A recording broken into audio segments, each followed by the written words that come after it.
Hey guys, tonight we begin with a species that for a long time got the worst PR in evolutionary history, the Neanderthals.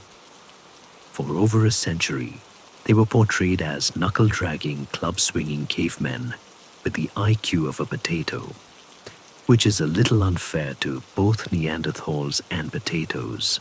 But let's set the record straight.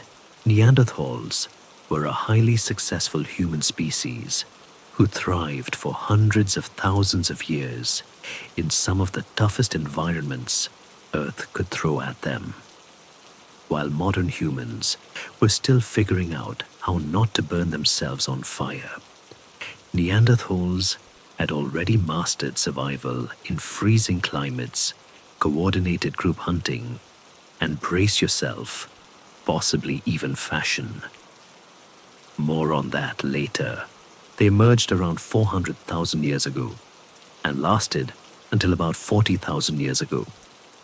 To put that in perspective, if humanity were a TV series, Neanderthals had about 15 solid seasons before Homo sapiens even made it to the pilot episode.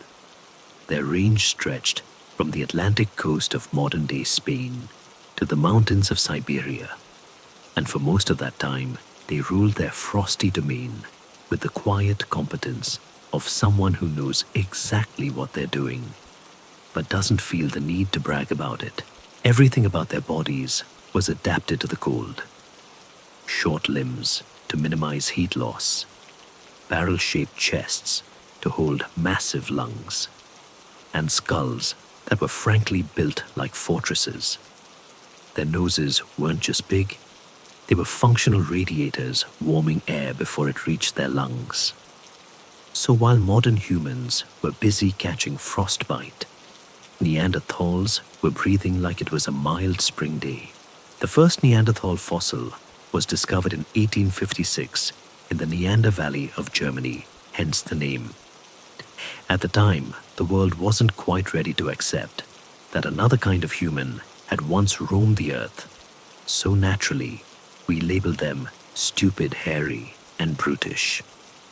One Victorian scientist even suggested they were just diseased modern humans with rickets, which is a pretty bold claim to make about a species that could probably snap a tree trunk over its knee. The stereotype of the slow grunting caveman stuck for far too long. But modern science, especially the fields of archaeology and genetics, has taken a much kinder and more accurate look. Today, Neanderthals are understood as intelligent, adaptive, emotionally complex humans, just a slightly different branch of our family tree. One that, as it turns out, many of us are still genetically tangled up with. Indeed, if you're of non-African ancestry, there's a decent chance you're carrying a few percent Neanderthal DNA. That's right. Me, probably your dentist, walking around with little Ice Age souvenirs in our genome. Some of these genetic hand-me-downs influence our immune systems, how we process certain nutrients, and possibly even our sleep patterns. So the next time you stay up too late and feel groggy in the morning, consider blaming your Neanderthal ancestor. They were more of a rise with the sun hunt, mammoth eat fat kind of people, not exactly calibrated for Netflix and insomnia. Their brains were actually as big as, or even slightly larger than those of modern humans. Now, brain size isn't everything. Whales have huge brains, and they haven't invented Wi-Fi. But it does suggest that Neanderthals were not mentally deficient. In fact, they made complex tools, coordinated hunts, and adapted to a wide variety of landscapes. They also cared for injured group members, suggesting empathy and long-term planning. A broken leg in a world without hospitals is usually a death sentence, unless someone else is willing to feed you for 6 weeks. Neanderthals lived in small groups, often extended families, and primarily used caves and natural shelters. Fire was central to their lives, not just for warmth, but for cooking safety and maybe even storytelling. Archaeologists have found hearths that were maintained and reused for generations.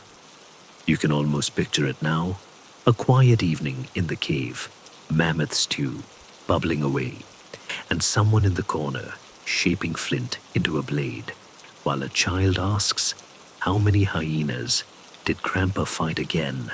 And while they didn't leave behind written records, there are strong hints that Neanderthals had symbolic thought. They adorned themselves with pigments like red ochre and wore jewelry made from animal claws, feathers, and shells. Whether it was for status ritual or just good old-fashioned personal flair, it's clear they weren't just brute survivors. They had a sense of self-expression. Some even painted on cave walls. So yes, they might have invented the Ice Age art scene before it was cool. Literally, despite their many accomplishments, Neanderthals eventually disappeared. But not in a blaze of war or a volcanic apocalypse. Their extinction, which occurred around 40,000 years ago, was slow and quiet. Climate change, competition with Homo sapiens, and possibly disease all played roles. In many areas, they simply dwindled. Their population shrank, and over time, they faded into history, like snow melting into a spring river. But extinct is not the same as forgotten. In fact, they live on in fossils, in DNA, and increasingly in the way we think about what it means to be human. The old insult has become a point of curiosity. The punchline has turned into a legacy. And so, as we begin this long and winding story, we do so not to romanticize Neanderthals, but to restore them, to place them where they belong, not beneath us, not behind us, but beside us, as a parallel branch on the tree of humanity, one shaped by snow, sharpened by hardship, and forgotten, only because they never got around to inventing Wi-Fi. Let's take a gentle step back into that cold, quiet world. There's a fire crackling in the distance, and the story is just beginning. The physical form of Neanderthals reads like a survival manual written in flesh and bone. Where modern humans are built for long-distance travel and overheating during cardio, Neanderthals were built for short bursts of intense activity in brutally cold environments. Think of them less like marathon runners and more like compact all-terrain tanks with fur cloaks. Their average height was shorter than modern humans, typically around 5 feet 4 inches for males and slightly shorter for females.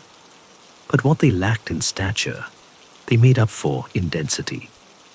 And no, not that kind of density, though the stereotype lingers.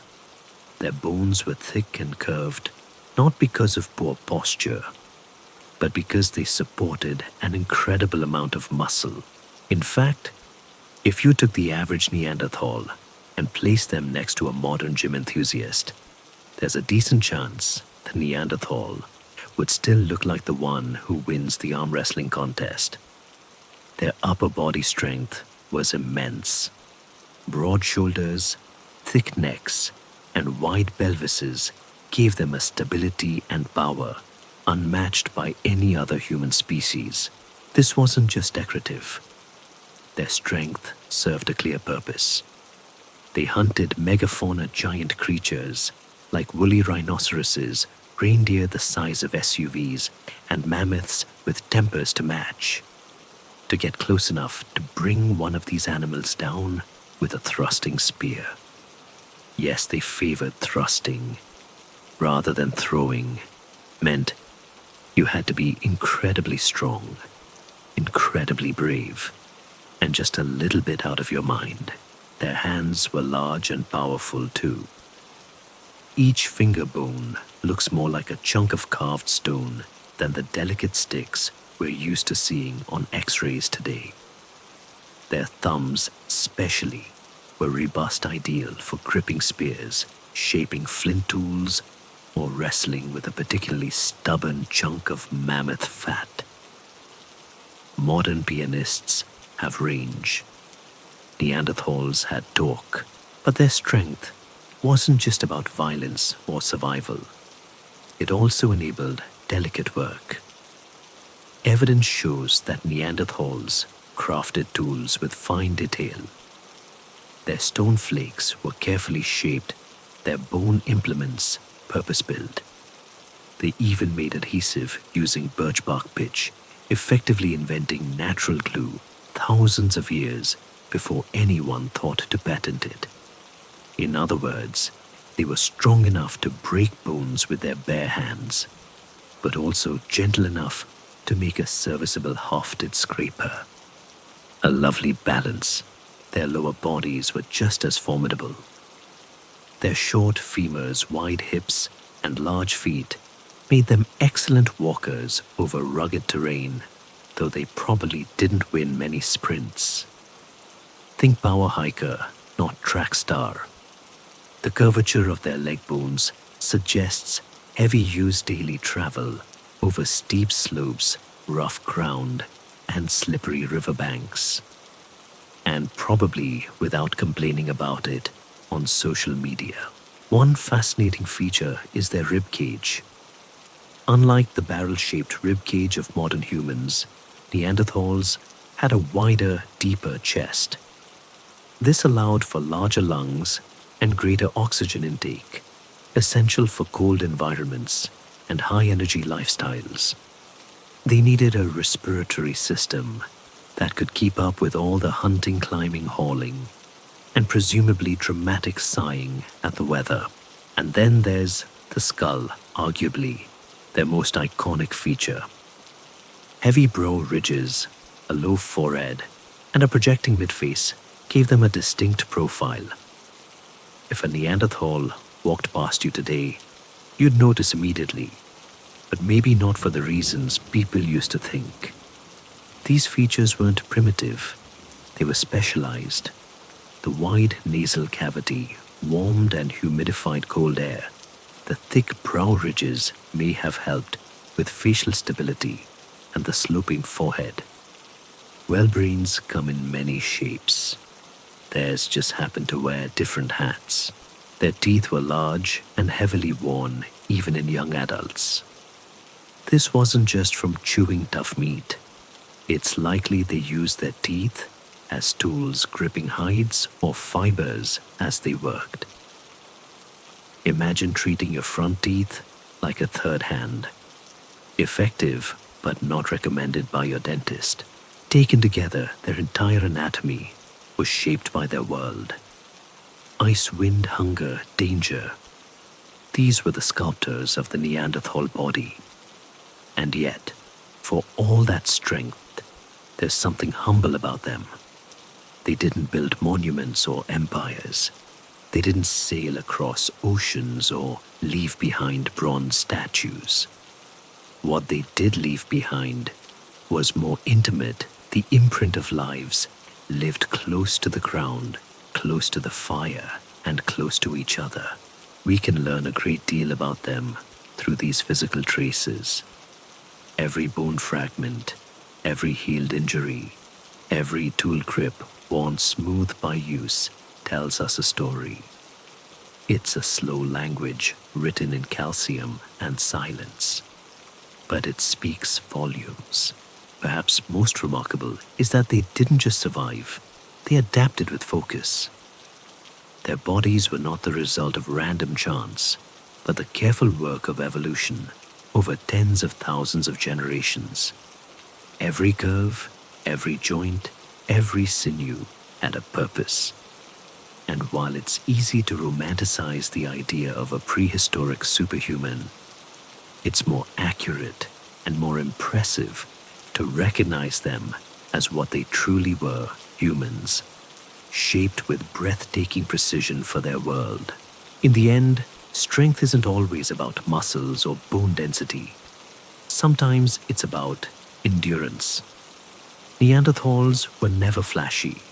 They were never dominant on a global scale, but they persisted quietly, solidly, unshakably for hundreds of millennia. And in their bones, that quiet power still echoes. To understand why Neanderthals looked and moved the way they did, it helps to look at the air they breathed and the world that filled their lungs. Cold, dry, relentless. The Ice Age wasn't just a seasonal chill or a few frosty mornings. It was a climate regime that sculpted everything from landscapes to lungs, and Neanderthals, quite literally, had to breathe through it. One of the most striking features of Neanderthals is their massive nasal cavity. Modern human noses vary in size, shape, and whether or not they can still detect the smell of burnt toast at 2 a.m. But Neanderthal noses, those were industrial grade. Wide, tall, and internally complex, their nasal passages were built like miniature HVAC systems. Efficient, tough, and slightly over-engineered. Think Arctic air filters with built-in humidity control. In cold climates, breathing unfiltered air is a problem. Dry air irritates lungs. Cold air tightens the chest. But the Neanderthal nose was nature's way of warming, humidifying, and softening that air before it ever reached their bronchi. Their sinus structures, especially the wide mid-face, suggest a respiratory system optimized for the constant intake of chilly gusts.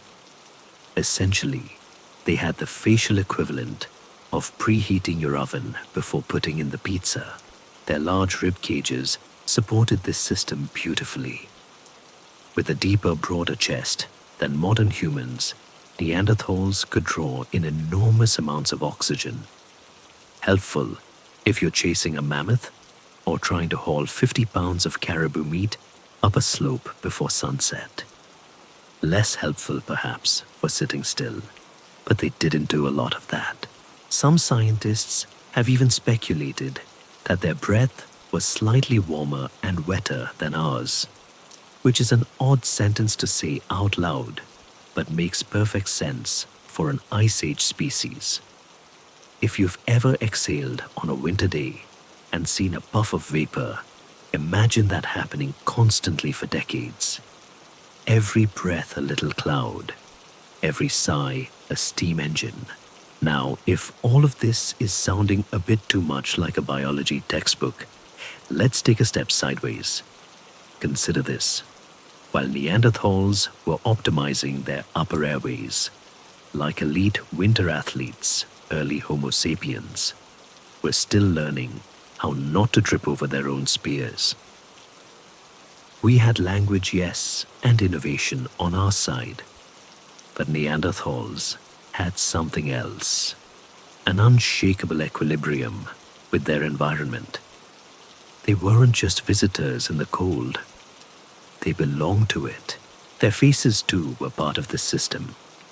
The protruding midface, heavy brow ridges, and large nasal aperture weren't evolutionary quirks. They were practical features. Less forehead, more breathing room. If facial design were architecture, the Neanderthals were building cozy alpine lodges, not minimalist glass condos. Interestingly, their ears also seem to have played a role in thermoregulation. Modern humans often lose heat through the tips of fingers' toes and surprisingly ears. But Neanderthal ear canals and surrounding bone structure suggest a thicker, better insulated design. Less wind chill, more warmth retention. Even their hearing range may have been slightly different, possibly tuned more toward lower frequencies, good for picking up distant movement or the quiet rustle of prey under snow. Internally, their lungs and blood systems had to work overtime. A cold-adapted body needs to circulate heat efficiently, maintain energy reserves, and avoid hypothermia without the benefit of fleece hoodies. Neanderthals probably had a slower metabolism than Homo sapiens, but they made up for it with a higher caloric intake and sheer muscle mass. They didn't sip energy, they burned it like firewood. This leads us to another interesting point. They likely generated a lot of body heat simply by existing, with larger muscle volume and thicker limbs. A resting Neanderthal would have emitted more warmth than a modern human doing the same. In other words, they were their own space heaters, which makes cuddling probably both practical and toasty. And let's not forget the hair. No, they weren't covered head to toe in fur. That's another myth. But they probably had thicker body hair than modern humans, and certainly fuller facial hair. A Neanderthal winter beard was likely less about style and more about survival. Though one can imagine a prehistoric grooming ritual, you call that a mammoth hunting beard. Og. This is a mammoth hunting beard. All of these traits, the nose, the chest, the muscle, the heat, tell one consistent story. Neanderthals were a product of their environment, shaped with exquisite precision for a very specific kind of life. One in which a sunny day might still include flurries, and dinner might involve chasing something twice your size through a frozen ravine. It's tempting to see these features as primitive or exaggerated, but that would be like calling a polar bear overbuilt for its environment. Neanderthals weren't behind, they were optimized. Nature doesn't care about elegance, it rewards efficiency. And in the Ice Age, efficiency looked like a squat, steam-breathing, wool-wrapped tank of a human. There's a quiet beauty to that. No shiny tools, no grand cities, just bodies shaped for survival, faces built for wind, chests built for breath, and the kind of nose that, quite frankly, could probably smell a snowstorm coming 3 days in advance. So the next time your nose runs in winter, or you curse the cold air biting your throat, think of the Neanderthals. They would have shrugged off the chill, taken a deep breath, and kept walking through snow, through wind, through centuries. Strength, in the case of Neanderthals, wasn't a gym goal. It was a biological necessity. If their lungs were finely tuned to inhale the Ice Age, their muscles were built to drag it out of the way. These weren't the kind of bodies sculpted for beach photos. They were sculpted by stone bone and survival. Let's start with their upper body. Imagine a person whose daily routine includes hauling enormous animal carcasses, split in bones for marrow, and occasionally fending off a very annoyed cave bear. Now imagine doing all of that without the benefit of protein shakes, joint supplements, or chiropractors. That's a Neanderthal. Their shoulders were broad and powerfully muscled. The shoulder girdle sat slightly higher and wider than in modern humans, which meant more room for upper arm muscles, great for repetitive thrusting with heavy spears.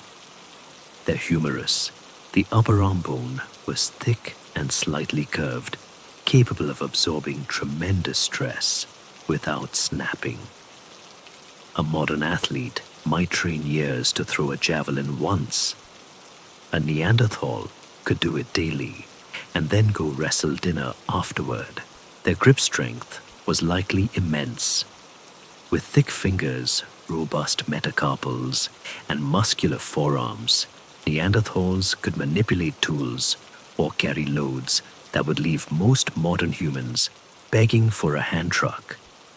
In one archaeological site, a Neanderthal's right arm bones were noticeably larger than the left, likely the result of years of using tools. or weapons with a dominant hand. In short, they had the Ice Age equivalent of tennis elbow, but from survival. Their chest and torso tell a similar story. A wide, deep rib cage housed enormous lungs and a powerful heart. Their spines were less curved than ours, giving them a slightly more forward-leaning posture. This wasn't bad form, it was efficient. When you're dragging a reindeer leg through waist-deep snow-perfect posture, is the least of your concerns. The pelvis too was different, wider, heavier, and built for stability over long distances and uneven ground. This design wasn't about grace, it was about balance, endurance, and hauling heavy loads across frozen hills. If modern human hips are designed for dancing, Neanderthal hips were designed for dragging a sled full of mammoth ribs through a blizzard. And let's talk about their legs. Shorter than modern human legs, especially in the lower portion, but incredibly strong. Thick femurs, robust knees, and heavy tibias made them excellent walkers in rough terrain. They probably weren't fast sprinters, but they didn't need to be. They needed traction power and the ability to stand their ground.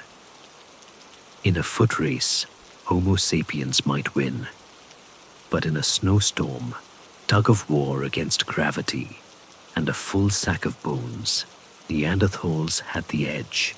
Their feet were large and flat, with strong arches and toes that probably gripped better than ours. Not in a tree-swinging kind of way, no Tarzan antics here, but in a sturdy, reliable, I won't slip on this icy rock kind of way. Every part of their body was focused on traction stability and load-bearing strength. We even have fossil evidence of frequent injuries that hint at their lifestyle. Fractures in ribs, broken limbs, and damaged joints suggest a life filled with physical risk and also recovery. Many Neanderthals lived long enough to show signs of healing, which means their strength wasn't just about pushing through pain. It was also about surviving long enough to tell the story, albeit silently through bone. One famous example comes from a Neanderthal known as Shanidar I, found in modern-day Iraq. He was missing part of one arm, had severe trauma to the face, and likely walked with a limp. And yet, he lived into middle age. Someone helped him hunt, eat, and survive. Someone strong enough to carry him. Someone strong enough to care. Which brings us to an often overlooked point. Neanderthal strength wasn't only physical. It was also communal. They worked together. They protected each other. They didn't just leave the weak behind. Their muscle came with memory, empathy, and maybe affection. A softer strength hidden beneath all that bone and brawn. So, why does this matter? Well, for one thing, it reshapes how we view early humans. The idea that progress means becoming taller, thinner, or more elegant is a modern bias. Neanderthals weren't on a lower rung of some evolutionary ladder. They were the best at what they did in the place and time they existed. If Earth had stayed in an ice age, we might be speaking a very different language, possibly with more grunts. Also, let's not pretend we've left all that behind. Studies show that some modern humans still carry Neanderthal genes related to muscle growth and bone density. Your unusually strong uncle who builds fences with his bare hands. He might owe a small thank you to a long-gone Neanderthal, great-great-grand something. There's a quiet awe that comes with imagining these ancient humans at work. Sinews straining breath, steady tools striking stone. Not glamorous, not easy, but enduring. A slow strength, a durable kind. The kind that builds shelters with frost-bitten fingers and carries firewood for a sibling too young to help. The kind that gets up every morning, steps into the wind, and moves forward, always forward, and somewhere deep inside the modern skeleton, under layers of habit, convenience, and office chairs, something of that strength remains. A shadow of muscle, a whisper of grit, a legacy of surviving, not because life was easy, but because turning back wasn't an option. Neanderthals didn't lift weights, they lifted worlds. And then they moved on, in a world where calories were earned the hard way, with stone tools, blisters, and maybe the occasional close call with a tusk food wasn't just a comfort. It was survival every single day. And Neanderthals, they knew how to eat. But forget everything you know about medieval banquets or modern food pyramids. The Neanderthal diet was unapologetically meat-heavy, high in fat, high in protein, and low on garnish. If you invited one to a vegan picnic, they'd likely look around for a mammoth, a sharp rock, and a good reason to leave early.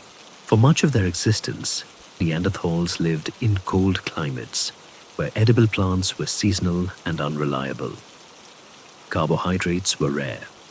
Fruit, when available, was more of a bonus snack than a dietary staple.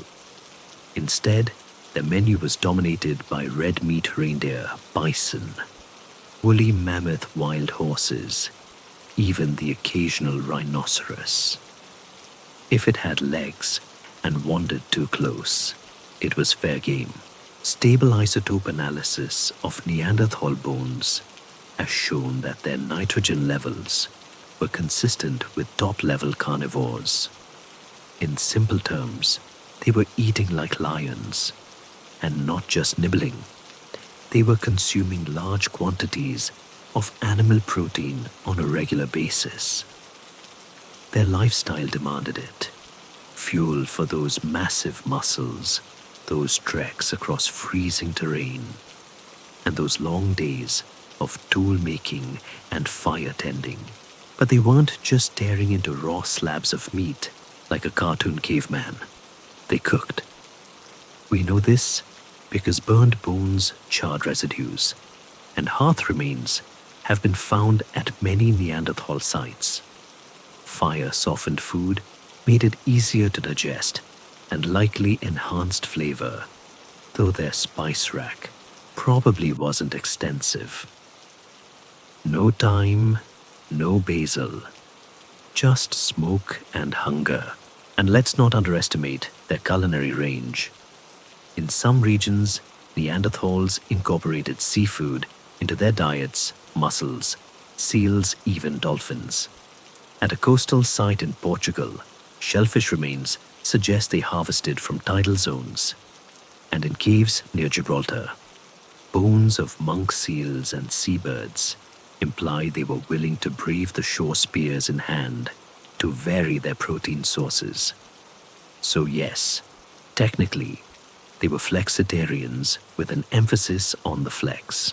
They also knew how to extract every bit of value from a kill.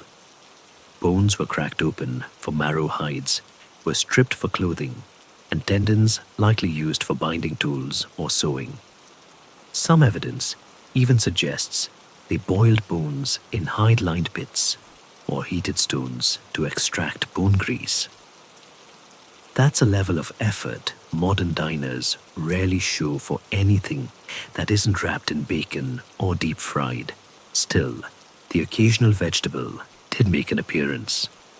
Charred plant remains and microscopic starch grains have been found in Neanderthal dental plaque, proof that they occasionally consumed cooked tubers nuts and legumes. In one particularly endearing case, a Neanderthal from northern Iraq had plaque showing traces of chamomile and yarrow. Now we can't say for sure they were brewing prehistoric herbal tea, but it's a comforting thought. Maybe even ancient giants needed a calming cup now and then, But food wasn't just about feeding themselves, it was about feeding each other. The high energy demands of their lifestyle meant cooperation was essential. Hunting large game isn't a solo act. Neither is butchering, transporting, or preparing it. Meals were likely shared fires, ringed with tired bodies, and perhaps, just perhaps, the quiet murmur of satisfaction after a long day. No Instagram photos, but the memories stored in their bones. Their relationship with food also left physical marks. Teeth show heavy wear patterns, some from tough meat, others from grit, accidentally chewed with plant matter or windblown sand. Enamel often wore down early, especially in adults. In some cases, teeth may have doubled as tools used to grip hides during processing. This kind of multitasking puts modern chewing gum habits to shame. Interestingly, some Neanderthals may have eaten differently depending on where they lived. In colder northern climates, diets were almost entirely meat-based, but in more temperate zones, like parts of Spain or the Levant, diets became more diverse. Nut seeds and even pulses made guest appearances. Geography shaped the plate, just like it shapes everything else, and food wasn't always consistent. There were times of scarcity when game was lean, seasons were cruel, or illness slowed a group down. During these periods, they may have turned to stored fat, scavenging, or fasting. Some skeletons show signs of nutritional stress lines, on teeth slowed growth in childhood. Even for a strong species, life had its hunger. Yet through it all, Neanderthals adapted. Their diet wasn't glamorous, but it worked. It kept them moving, thinking, surviving. Every calorie mattered. Every bite counted. There's something grounding about that. In a world of meal plans, grocery apps, and endless snacking, it's humbling to think of a people whose food came straight from the land, carried in on sore shoulders, and shared beside glowing coals. No delivery window, no substitutions, just meat fire, and maybe if the season allowed, a handful of nuts to top it off. And so, when we imagine a Neanderthal meal, don't picture chaos or barbarism. Picture quiet routine, picture ritual, the crackle of fire, the smell of cooked fat, the hush after a successful hunt. It was a rhythm as essential as breath eat rest, try again tomorrow. Because in the Ice Age, dinner wasn't guaranteed. But the Neanderthals, through strength, ingenuity, and just the right amount of char, made sure it arrived anyway. Fire. For Neanderthals, it wasn't just warmth, it was life. It was how they cooked, how they saw in the dark, how they kept predators at bay, and maybe even how they told their stories. In the flickering glow of a hearth, surrounded by bone tools and sleeping kin, something almost timeless unfolded the comfort of flame. Neanderthals didn't invent fire. They inherited it from earlier hominins. But they refined its use, carried it across generations, and made it central to their daily lives. At dozens of archaeological sites, layers of charcoal-scorched bones and soot-stained ceilings tell us one thing very clearly. Wherever Neanderthals went, fire followed. They likely made their own fires too. Though the evidence is subtle, some sites contain stone tools used for striking against iron-rich rocks, producing sparks that could ignite dry tinder. It wasn't always easy. Starting a fire in the Pleistocene wasn't the charming 2-minute montage we see in movies. It took patience, technique, and probably a few muttered Ice Age expletives. But once the fire was lit, it transformed everything. It provided warmth, of course, essential when the temperature outside could drop low enough to freeze meat on the bone. Inside a cave or stone shelter, a steady fire meant survival, not just from cold, but from damp disease and despair. It dried out wet furs, softened leather, and kept hypothermia from creeping in during long winter nights. It cooked food, rendering it safer, easier to chew, and tastier. Cooking also unlocks more calories from meat and plants, which meant more energy for Neanderthals to do all their Neanderthal things, like chasing wild boar through thorny ravines or handcrafting birch bark glue for a spear point. And then, of course, there was light. In a world without electricity, moonlight wasn't always enough. Fires extended the day, giving Neanderthals a few more precious hours to prepare tools, clean hides, or just sit and stare into the flames. Because let's be honest, even 70,000 years ago, people probably zoned out in front of a good fire the way we do in front of our phone screens. Just with fewer cat videos, the smoke had its uses too. It may have helped preserve meat, fumigate parasites, or repel biting insects. Though to be fair, no one's certain whether Neanderthals ever sat around thinking, hey, let's cold smoke this mammoth rump. But the scent of smoke was likely ever present, embedded in their hair, their clothing, their caves. Archaeological sites like La Ferracie and Pêche de Lazé in France have revealed deeply layered hearts, some reused in the same spot for years or even generations. Ash beds, blackened stones, and burned bones speak to an organized approach to fire maintenance. It wasn't a chaotic blaze in the middle of the room. It was built, deliberately nurtured regularly, and likely taught from child to child.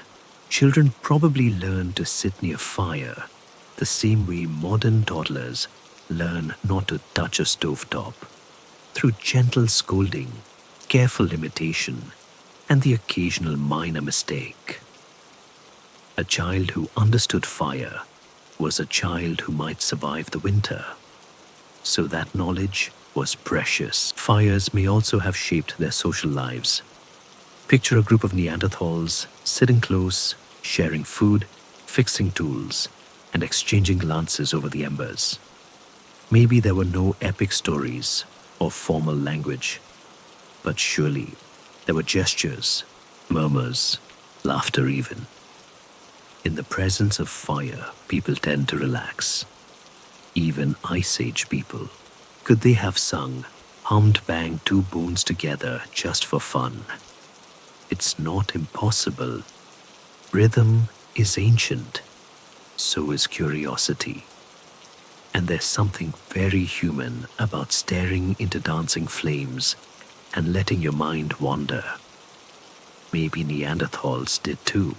Their control of fire also suggests time awareness. Fire requires tending, planning, and foresight. You need to gather fuel before nightfall. You need to keep embers alive through wind and rain. And you need to know that tomorrow you'll need more wood. In short, firekeeping wasn't just an instinct, it was a cognitive skill. And Neanderthals had it. We even have clues about how they structured their living spaces around fire. In some caves, there's evidence of activity zones. Fire in the center, tool making to one side, sleeping spaces further out. That kind of spatial planning hints at organization, cooperation, and maybe a shared understanding of comfort. It's not architecture in the classical sense, but it's a kind of interior design, Paleolithic edition. Of course, fire wasn't without risk. Ash inhalation, burned smoke build up all hazards in enclosed spaces. But Neanderthals seemed to manage. Their fire use was so consistent, so widespread, that it's hard to imagine their lives without it. And when they traveled, they likely carried embers wrapped in bark or moss, cradling the next day's warmth in a tiny bundle of glowing hope, which, when you think about it, is kind of beautiful. In a world defined by cold and danger, they carried light, literally. And now, all these millennia later, when we sit by a campfire or light a candle in the dark, maybe a flicker of that ancient memory still stirs. Maybe we're not so different. The glow, the warmth, the crackling comfort, it soothed them too. If Neanderthals had a secret weapon, it wasn't just strength or fire, it was tools. Stone tools mostly. Sharp, simple, and endlessly useful. In the modern world, people have entire drawers full of gadgets they don't use. Neanderthals had just a few, and they used them all the time, often, to survive another day. Their toolkit was practical, compact, and effective. The core of it was what's known as the Mousterian industry, named after a site in Le Moustier, France. It wasn't flashy, but it was consistent. Imagine a kind of prehistoric multi-tool. Set scrapers for cleaning hides, points for hunting flakes, for cutting meat, or plant fiber. They didn't reinvent the wheel. They simply sharpened it again. What makes their tool use so impressive is how deliberate it was. Neanderthals weren't just banging rocks together and hoping for a sharp edge. They used a method called l'évaluer, flaking a technique that involved preparing a stone core in a way that allowed a single controlled flake to be struck off. In modern terms, it's like pre-slicing a loaf of bread with geometry. This shows planning precision and spatial awareness. You don't get a perfect flake by accident.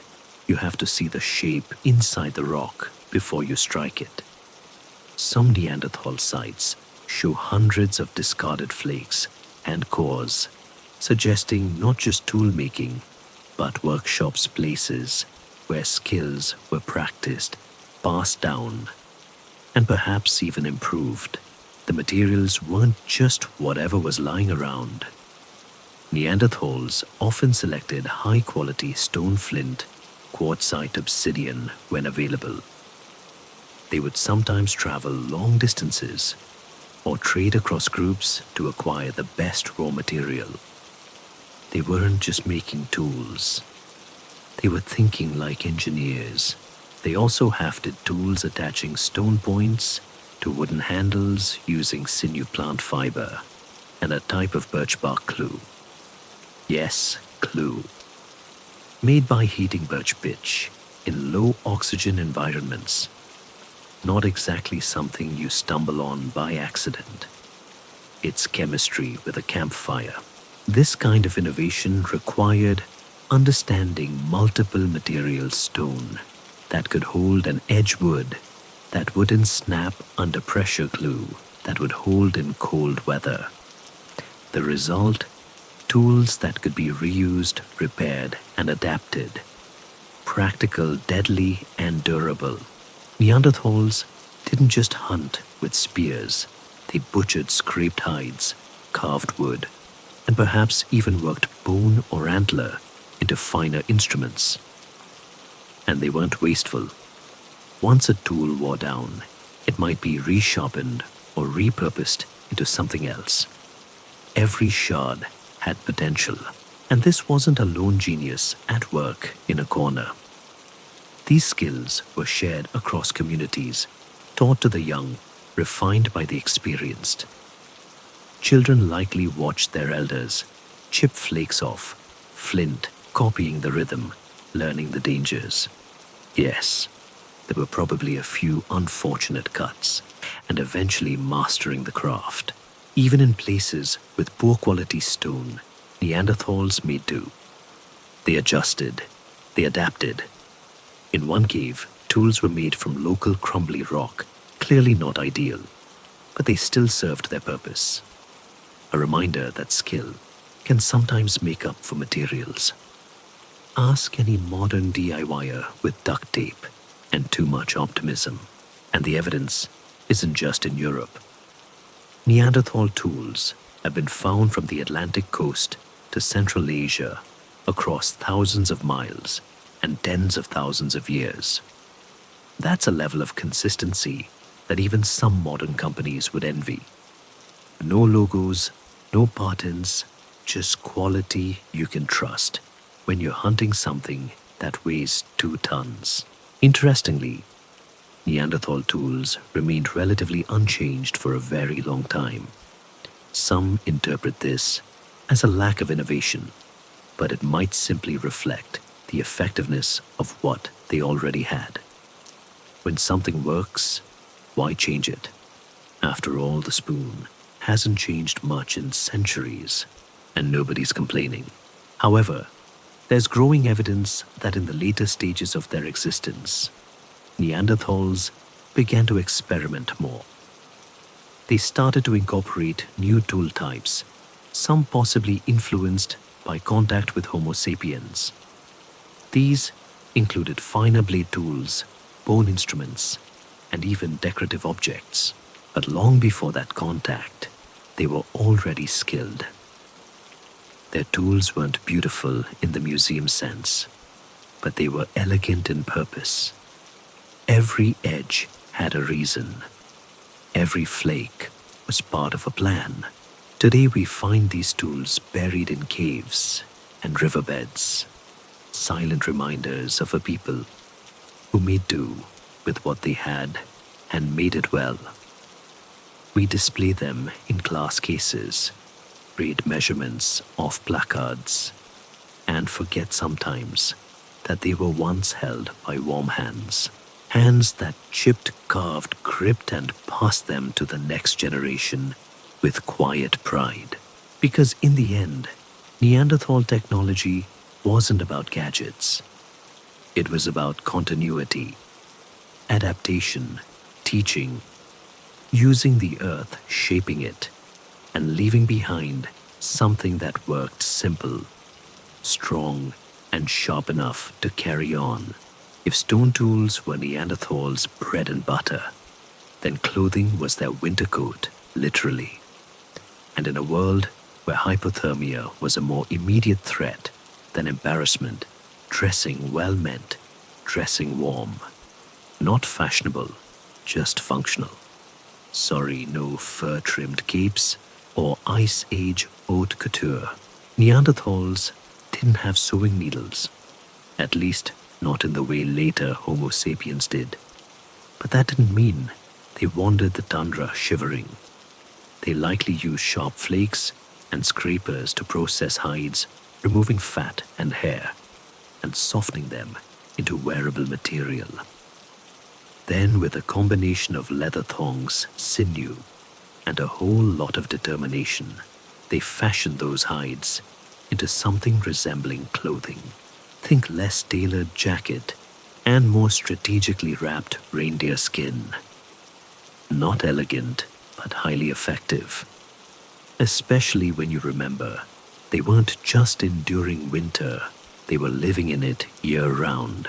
These garments probably included cloaks, wraps, and perhaps basic leggings. Some archaeologists suspect they might have used bone awls or even sharp tools to pierce holes in hide and lace pieces together. Imagine threading your outfit together every morning while listening for saber-toothed cats. It's the ultimate multitask. And while we haven't found preserved Neanderthal fashion collections, leather decays quickly, we can infer clothing use from indirect clues. Their skeletal remains show fewer signs of frostbite than you'd expect for a naked population in glacial Europe. Also, the distribution of wear on their front teeth suggests they often use them to grip leather or sinew, likely while preparing garments.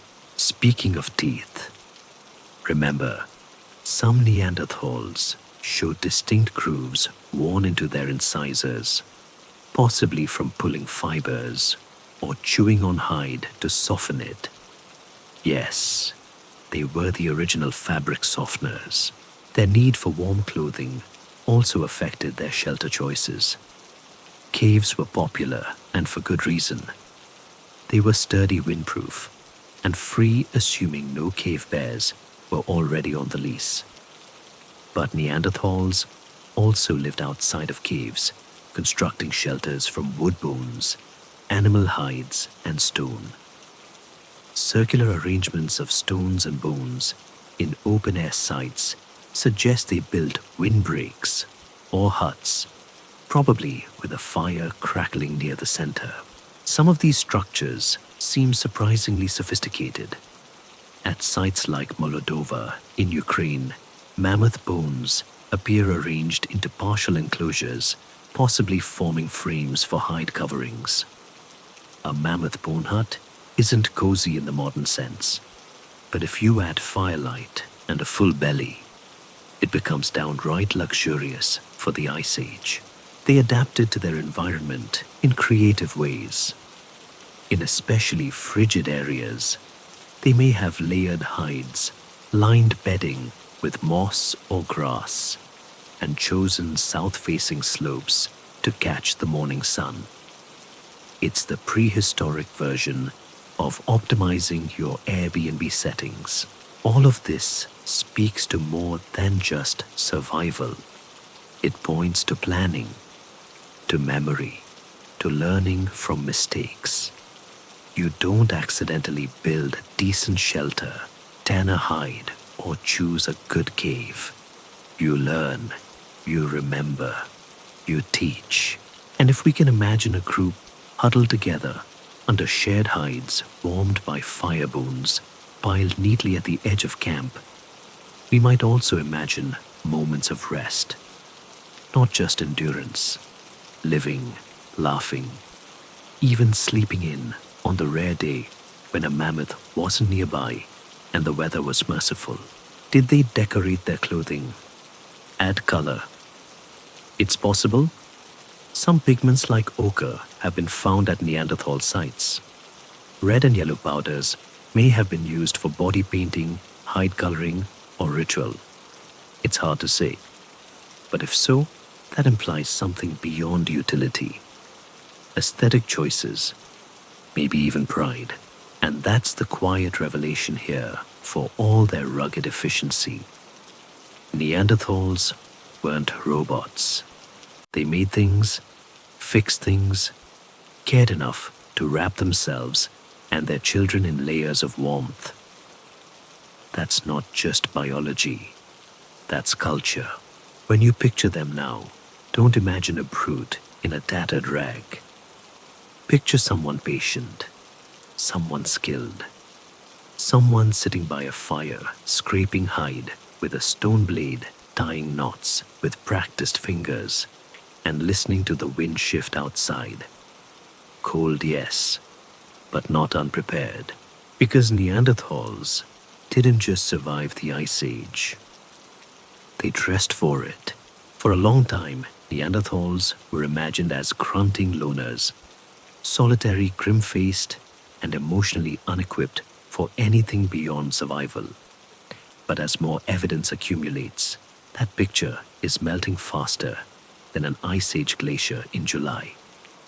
Turns out, Neanderthals had hearts, and not just the anatomical kind.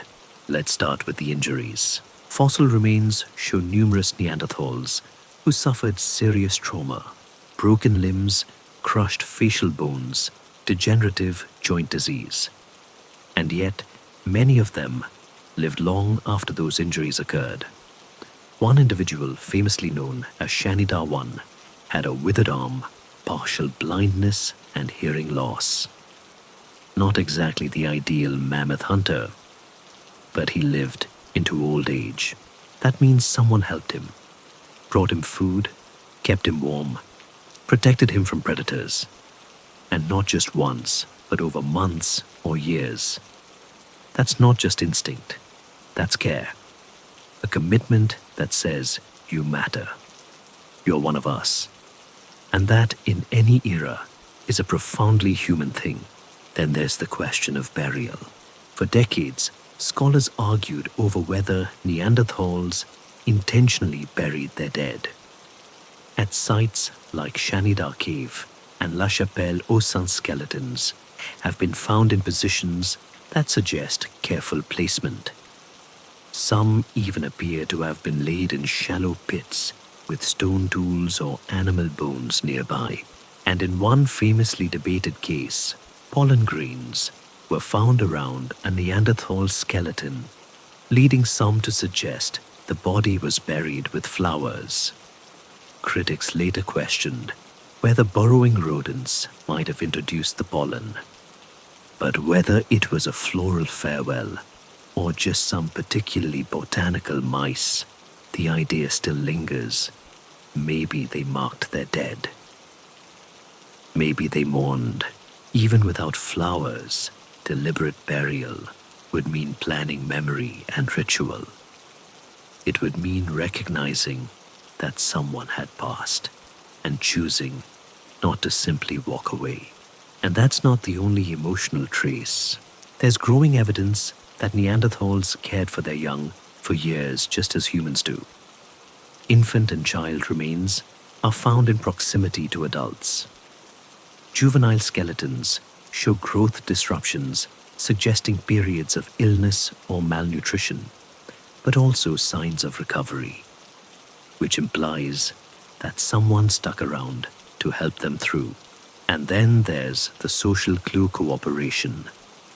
You don't bring down a reindeer alone.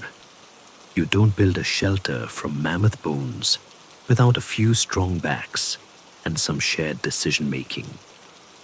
Hunting, food sharing, child rearing, all of it required social structure.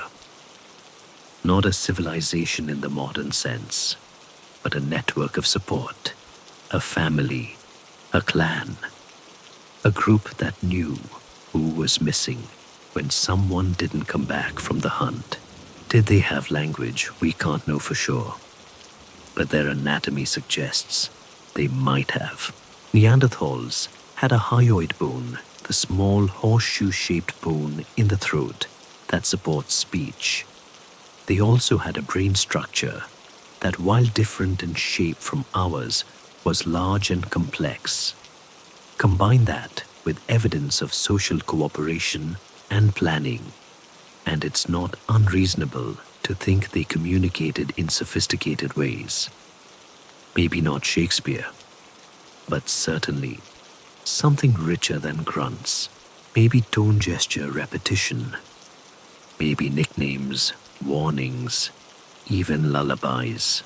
After all, even the toughest Ice Age kids probably needed someone to hum them to sleep now and then. There's even speculation about symbolic thought. Pigments like red ochre have been found at Neanderthal sites.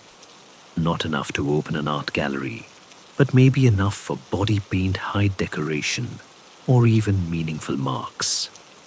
One site in Spain features a red-stained stalagmite formation that some researchers interpret as an early form of symbolic expression, possibly created by Neanderthals before modern humans even arrived.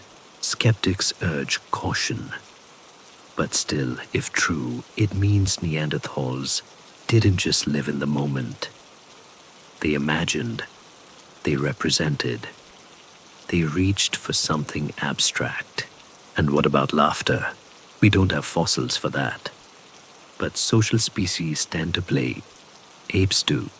Humans certainly do.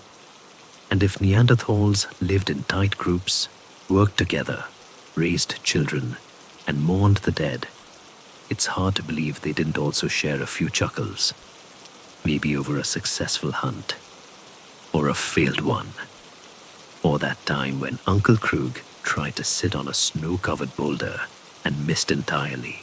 Laughter like fire doesn't leave many traces, but that doesn't mean it wasn't there. So the image of the cold, unfeeling Neanderthal doesn't hold up. What emerges instead is a portrait of connection. Maybe they didn't paint cave walls or write poetry, but they remembered faces. They looked out for each other. They lived not as solitary survivors, but as families with all the joys, frustrations, and complications that entails. And when one of them fell, they didn't just step over the body, they bent down, picked them up, shared warmth, shared food, shared time, and in those small, quiet moments, tending the sick, burying the lost, watching a child sleep by the fire, we begin to see a different kind of strength, not brute force, but tenderness. If there's one thing Neanderthals didn't lack, it was brain power, quite literally. Their brains were on average larger than ours. Yes, you read that right. Not smaller, larger, by about 100-150 cubic centimeters, depending on the specimen. Now, before we crown them the undisputed champions of prehistoric trivia night, it's important to note size isn't everything. Brain organization matters too. A whale's brain is bigger than a human's, but that doesn't mean it's composing symphonies or contemplating metaphysics. Still, Neanderthals had brains well within the modern human range, and then some. So what did they do with all that gray matter? First, let's consider structure. Research using endocasts, molds of the interior of fossil skulls, suggests their brains were shaped differently. They may have had more space dedicated to visual processing and motor control, possibly reflecting their physically demanding, wide-ranging lifestyle. Their occipital lobes, the part of the brain associated with vision, were particularly well developed. Makes sense if you're constantly scanning snowy terrain for movement that might be lunch or trying to make you lunch. Their parietal lobes, which handle spatial reasoning and body awareness, were likely well tuned too. If you've ever tried navigating a cave in low light while holding a stone spear and a mammoth femur, you'll appreciate the need for excellent proprioception. They didn't bump into walls. They flowed through them like quiet, muscular shadows. But the frontal lobes, that's where things get interesting. In Homo sapiens, the frontal lobe is associated with higher-level thinking, planning, social behavior, abstract reasoning. Some scholars suggest Neanderthals had less emphasis in this area, at least relative to their overall brain volume. Others argue the difference is overstated or irrelevant. After all, they clearly planned hunts, cared for each other, used fire, made tools, and possibly even decorated their bodies. That's not exactly mindless behavior. Still, it's possible their thinking style was different. Less symbolic, more direct. Less chatter, more action. Where we might pause to brainstorm options, they might already be halfway up the cliff with a spear in their teeth. That said, don't confuse different with less. Brain differences don't imply inferiority. They imply adaptation. Neanderthals were optimized for their world. Their cognition reflected the demands of their environment, where quick decisions, memory of terrain, muscle coordination, and social cohesion were more useful than writing poetry or inventing the coffee break. They may also have had excellent long-term memory. You can't learn complex tool-making, fire starting, or tracking without remembering detailed patterns over time. And they passed these memories on. A child growing up in a Neanderthal group would have learned by watching, copying, and practicing, which is exactly how modern humans learn, only we tend to do it with Wi-Fi. And let's not forget communication. While we have no Neanderthal recordings, though a bedtime podcast in that voice would be memorable, Their anatomy suggests they could produce a range of vocal sounds. Their hyoid bone, the part that anchors the tongue, was positioned similarly to ours. They also had a large thoracic vertebral canal, implying strong control over breath, essential for speech. It's still debated whether they had full language or a kind of proto-language. But either way, they clearly needed to share information, where the game was moving, which tool worked best, how not to burn the mammoth stew again. Even basic verbal symbols would have transformed group coordination. And here's a charming thought. What if they had names, nicknames, little verbal tags for individuals, tools, places, or jokes? Ugh, might not mean much to us, but to them, it could have meant, don't touch that. It's still hot. Some researchers believe Neanderthals might have even used rhythm clapping drumming or repeating sounds as part of their communication or group bonding. Not quite Beethoven, but perhaps the earliest jam sessions happened under a mammoth hide with bones for percussion and a beat to share. So what did it feel like to be a Neanderthal? Maybe calmer, more in tune with the present, less burdened by abstraction, but rich in sensory experience. A brain that saw, moved, and responded with incredible precision. Focused, grounded, sharp, and maybe a little quieter. Not dull, just less noisy. In a world of ice and silence, that might have been exactly the right kind of mind. And here's the twist. Most of us carry a little of that mind still.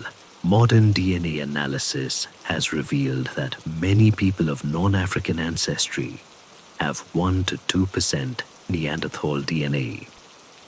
Tiny fragments scattered across our genomes, some associated with immune response, others with metabolism, skin, or hair. Even aspects of modern cognition may be influenced by these ancient genes. A recent study linked certain Neanderthal variants to sleep cycles and mood regulation. So if you've ever stayed up too late, staring at a fire or a screen, and then felt weirdly melancholy the next morning, well, maybe that's the Neanderthal in you, whispering from the shadows.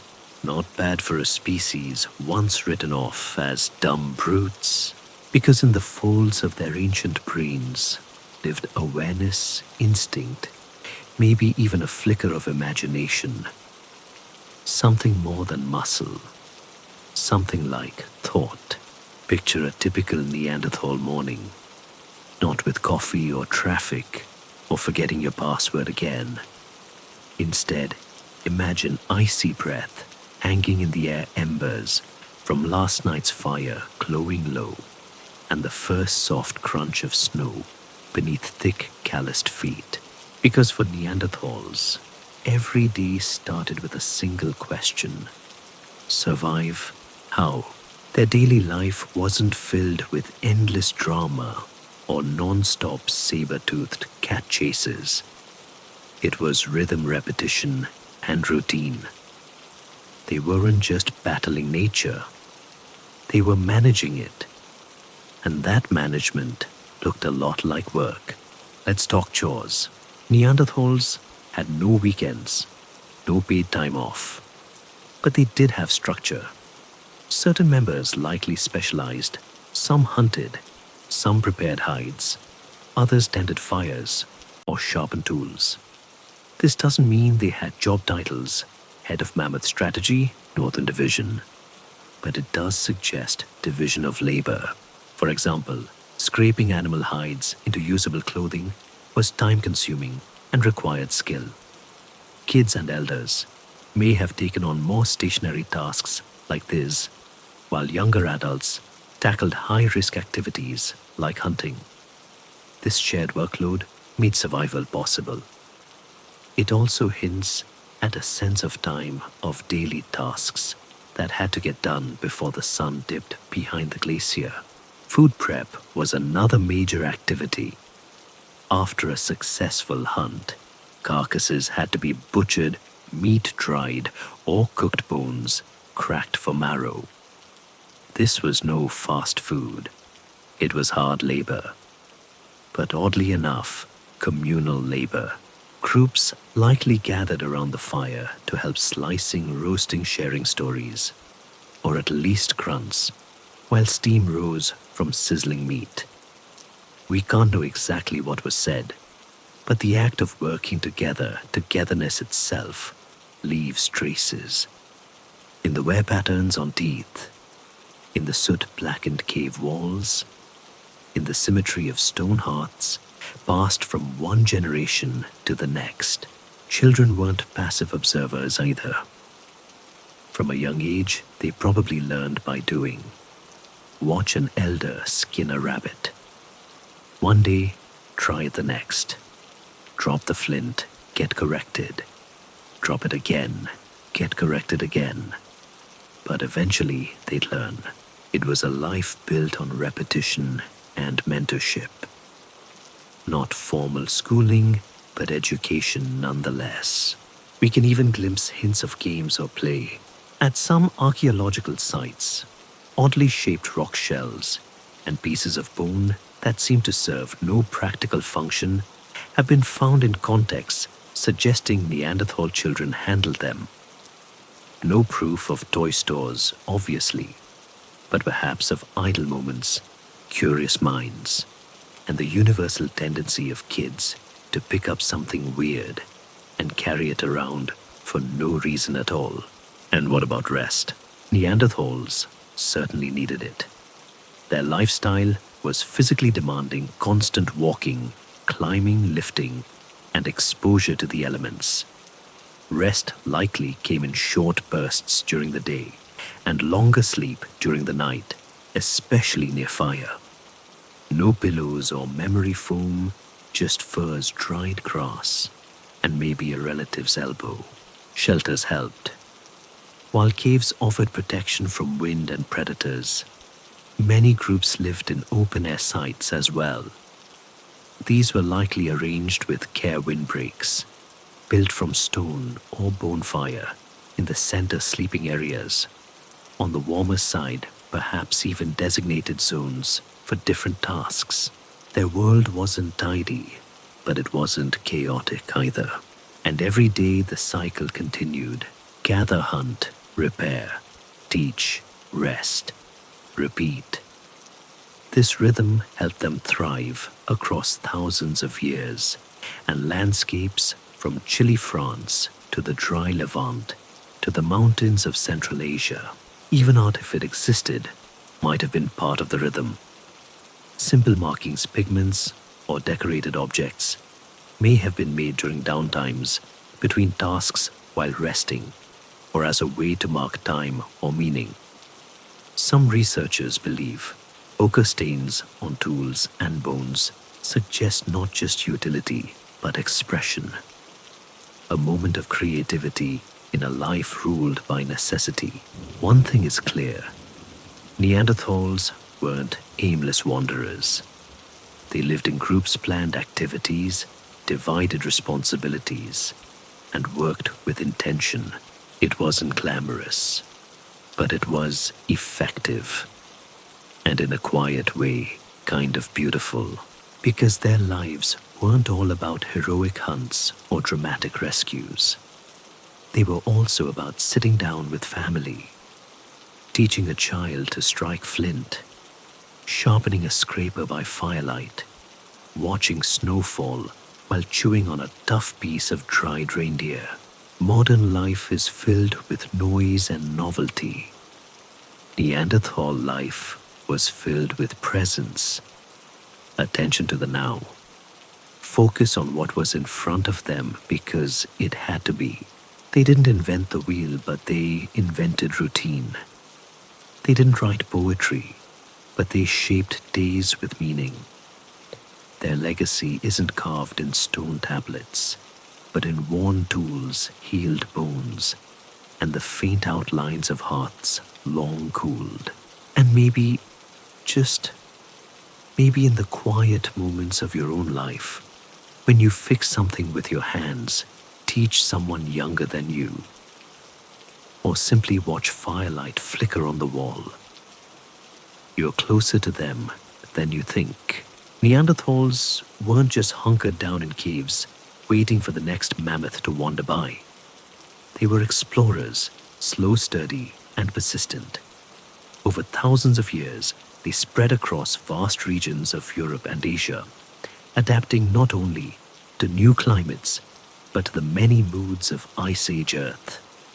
Snowy one year, tundra the next. Rain dust, dry heat or sleet. Mother Nature had range, and the Neanderthals, they adjusted. Their range was enormous, stretching from the rocky shores of Western Europe to the mountains of Siberia, and from chilly Britain to the warm, arid valleys of the Middle East. That's not a weekend hike. That's an entire continent navigated by foot, without mapped shoes with arch support, or the existential dread of airport layovers. Let's start with the basics movement. Neanderthals were highly mobile. They didn't migrate in great seasonal waves like birds or modern-day retirees, but they moved strategically, following herds, seeking shelter, and exploring new sources of stone water and game.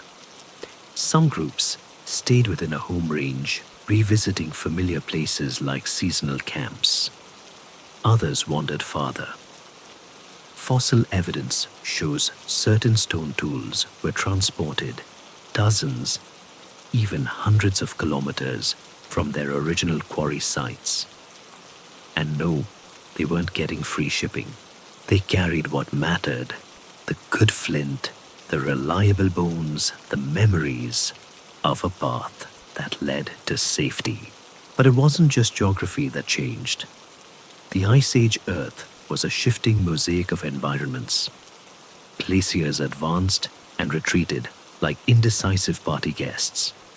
One region might be lush and green for a few centuries, then buried under ice. Neanderthals rolled with it.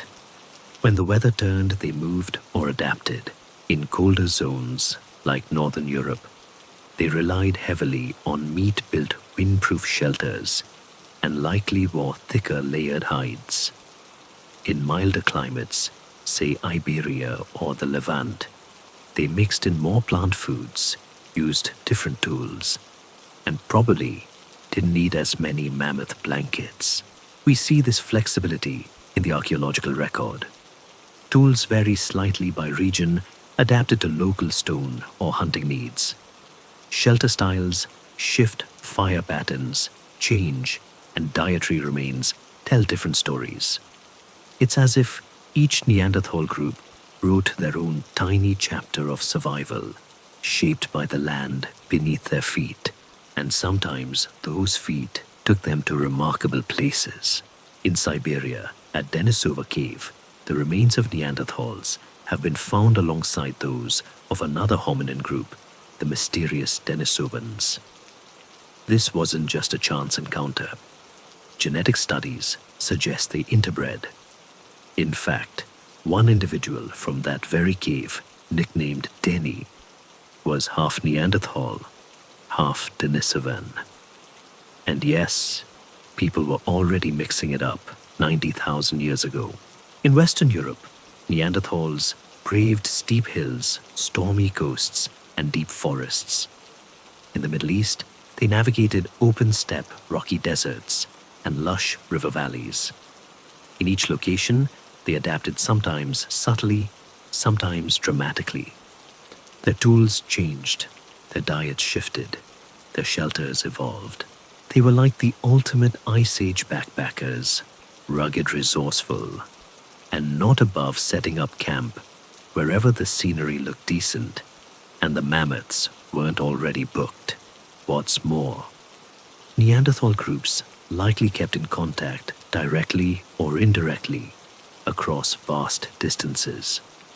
Similar tool styles pop up in distant regions, suggesting cultural exchange, whether by migration, seasonal overlap, or simple curiosity. Ideas travel too.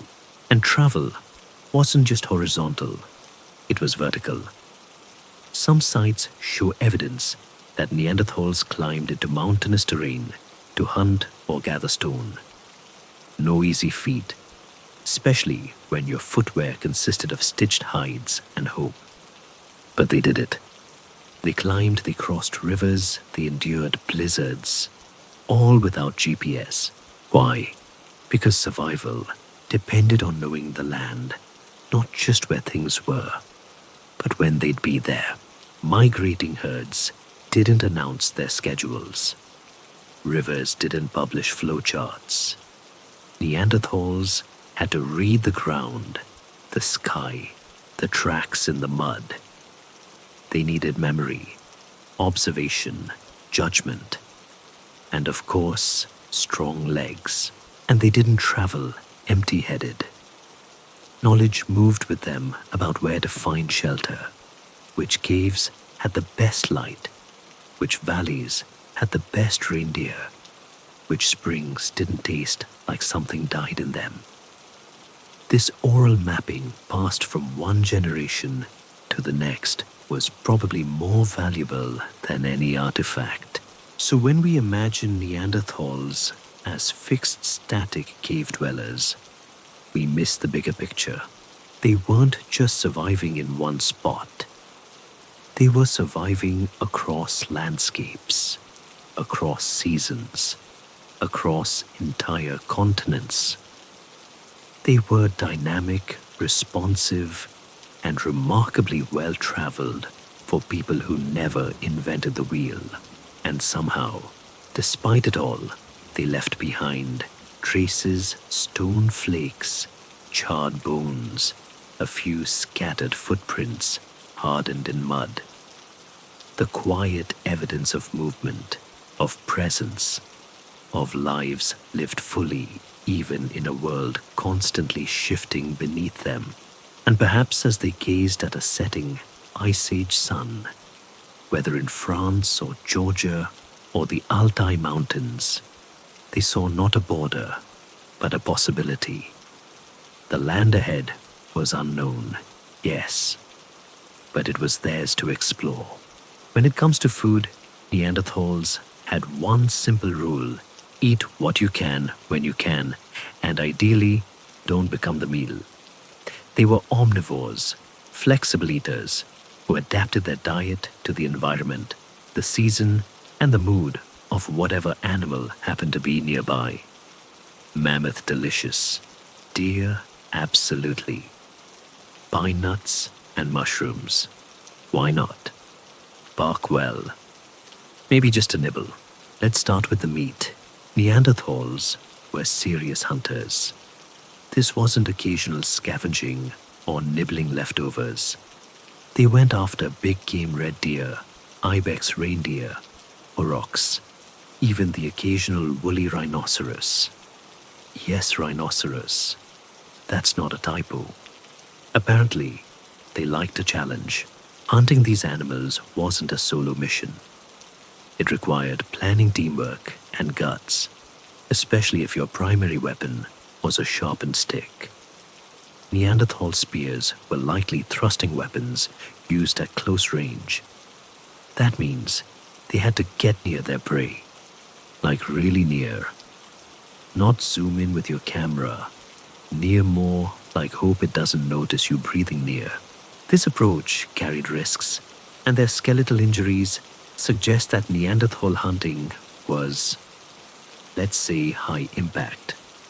Broken bones, especially in the upper body, resemble those of modern rodeo riders, which makes sense. Rodeos also involve unpredictable animals and brave people with questionable hobbies. But meat alone didn't fill the menu. In some regions, Neanderthals supplemented their diet with plants, nuts, fruits, tubers, and even seaweed. Yes, seaweed. At coastal sites, There's evidence of shellfish gathering and marine plant consumption in caves like El Cedron in Spain. Analysis of fossilized plaque on teeth. Yes, ancient dental gunk has revealed traces of pine nuts, mushrooms, moss, and wild legumes. A surprisingly balanced diet, minus the multivitamins. And their cooking. It wasn't exactly gourmet, but it wasn't raw either. Neanderthals used fire to roast meat, soften roots, and possibly even bake certain starchy plants. Some researchers suggest they boiled food using heated stones, though the evidence is sparse. Still, they weren't just gnawing raw mammoth ribs in the snow. They used fire strategically for safety digestion and maybe even flavor. There's also some fascinating evidence of selective eating. In different regions, their diets reflected the available resources. In Northern Europe, they relied heavily on meat because plants were frozen or scarce for much of the year. In the Middle East, they incorporated more plants and nuts. In Gibraltar, they cracked open shellfish and roasted birds. In other words, local cuisine Ice Age edition. And Neanderthals weren't always top of the food chain. They shared their world with large carnivores. Lions, cave bears, wolves, hyenas. Sometimes they hunted them. Sometimes they were hunted. At times, they likely competed for the same prey or even the same shelter. Bones at some sites show signs of both butchering by Neanderthals and later gnawing by carnivores, which means the line between predator and prey was often blurry and occasionally deeply ironic. And yes, there's a darker side. At a few sites, researchers have found bones with cut marks that suggest possible cannibalism. This may not have been standard behavior. It could reflect extreme survival scenarios, ritual practices, or even acts of war between groups.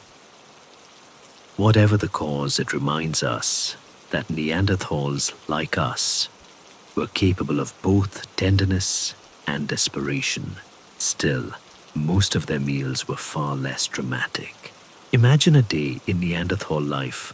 A successful deer hunt brings meat for days. It's butchered near the campfire, the hide set aside for tanning, the marrow cracked out of bones for its fatty richness. Someone roasts liver on hot stones. Someone else gathers berries or digs up roots. Children chew on strips of dried meat, giggling and trying not to get smoke in their eyes. It wasn't a feast every day. Some days the food was lean. Some days nothing came home at all. But they knew how to store, how to share, and how to stretch resources. Meat could be dried, fat rendered, bones saved for tools. Their relationship with food was intimate, immediate, and physical. No takeout, no delivery. Every bite was earned, and in that simplicity lies a kind of wisdom. They ate with the seasons. They knew the land. They didn't overhunt, at least not in the scale that modern humans later would. They understood scarcity and plenty, hunger and satisfaction, and they passed that knowledge on not in cookbooks, but in actions. Because eating for Neanderthals wasn't just about survival. It was about being part of the group, part of the world, in rhythm with the land, the fire, the hunt. So the next time you unwrap something microwaved and vaguely disappointing, take a moment to think of them gathered around a fire steam, rising from roasted meat eyes, alert to the shadows, and a deep unspoken gratitude for another day fed. Fire. It's easy to take for granted. Now flick a lighter, press a button on the stove, or let your phone screen glow warmly at you in the dark. But for Neanderthals, Fire wasn't just convenience, it was survival safety, and maybe even a little magic. They didn't invent fire, of course. Lightning strikes and volcanic activity had been setting the world aflame for millions of years. But Neanderthals learned how to keep it tended and possibly even started themselves. That's a game changer. Once you control fire, you control your environment, at least a little. And Neanderthals knew this. At sites across Europe and the Middle East, archaeologists have found charcoal layers, scorched bones, heat-cracked stones, and blackened hearth pits. These weren't accidental burns. They were the remains of carefully maintained campfires, some of them renewed over and over again in the same spot. The cave version of a favorite fireplace. What did fire mean to them? A lot. First, there was warmth. Let's not underestimate that. These were Ice Age winters, not brisk sweater weather, actual freezing. Fire meant survival. A steady flame could keep a group alive through long nights and brutal cold. And if you've ever woken up in a freezing room, you'll know just how valuable even a flicker of heat can be. Second, protection. Wild animals don't love fire. A burning log or glowing ember might have kept cave lions or prowling hyenas at bay. It was a silent guardian crackling quietly in the dark, casting shadows on the cave walls. Then there was food. Fire made meat safer and easier to digest. It also unlocked calories in some plant foods that would otherwise be tough or toxic. Roasting, boiling, maybe with hot stones, or just slow cooking mammoth chunks on a spit. Whatever the method, Neanderthals had options. Probably no secret spice blends though, unless they found some particularly flavorful mud. And perhaps most importantly, fire brought people together. Picture it. The group gathers around the flames. Some are sharpening tools. Others are chewing on roasted bone marrow. Children toss pebbles into the fire for the 1000th time, waiting for sparks. Stories might be told, not with language, as we know it perhaps, but with gesture, rhythm, and laughter. Firelight flickers across tired faces, and for a moment, the world is simple and safe. Fire also helped with tool making. Heating certain types of stone like flint can make it easier to flake. Some researchers believe Neanderthals may have used this technique intentionally. If so, they weren't just sitting around fires.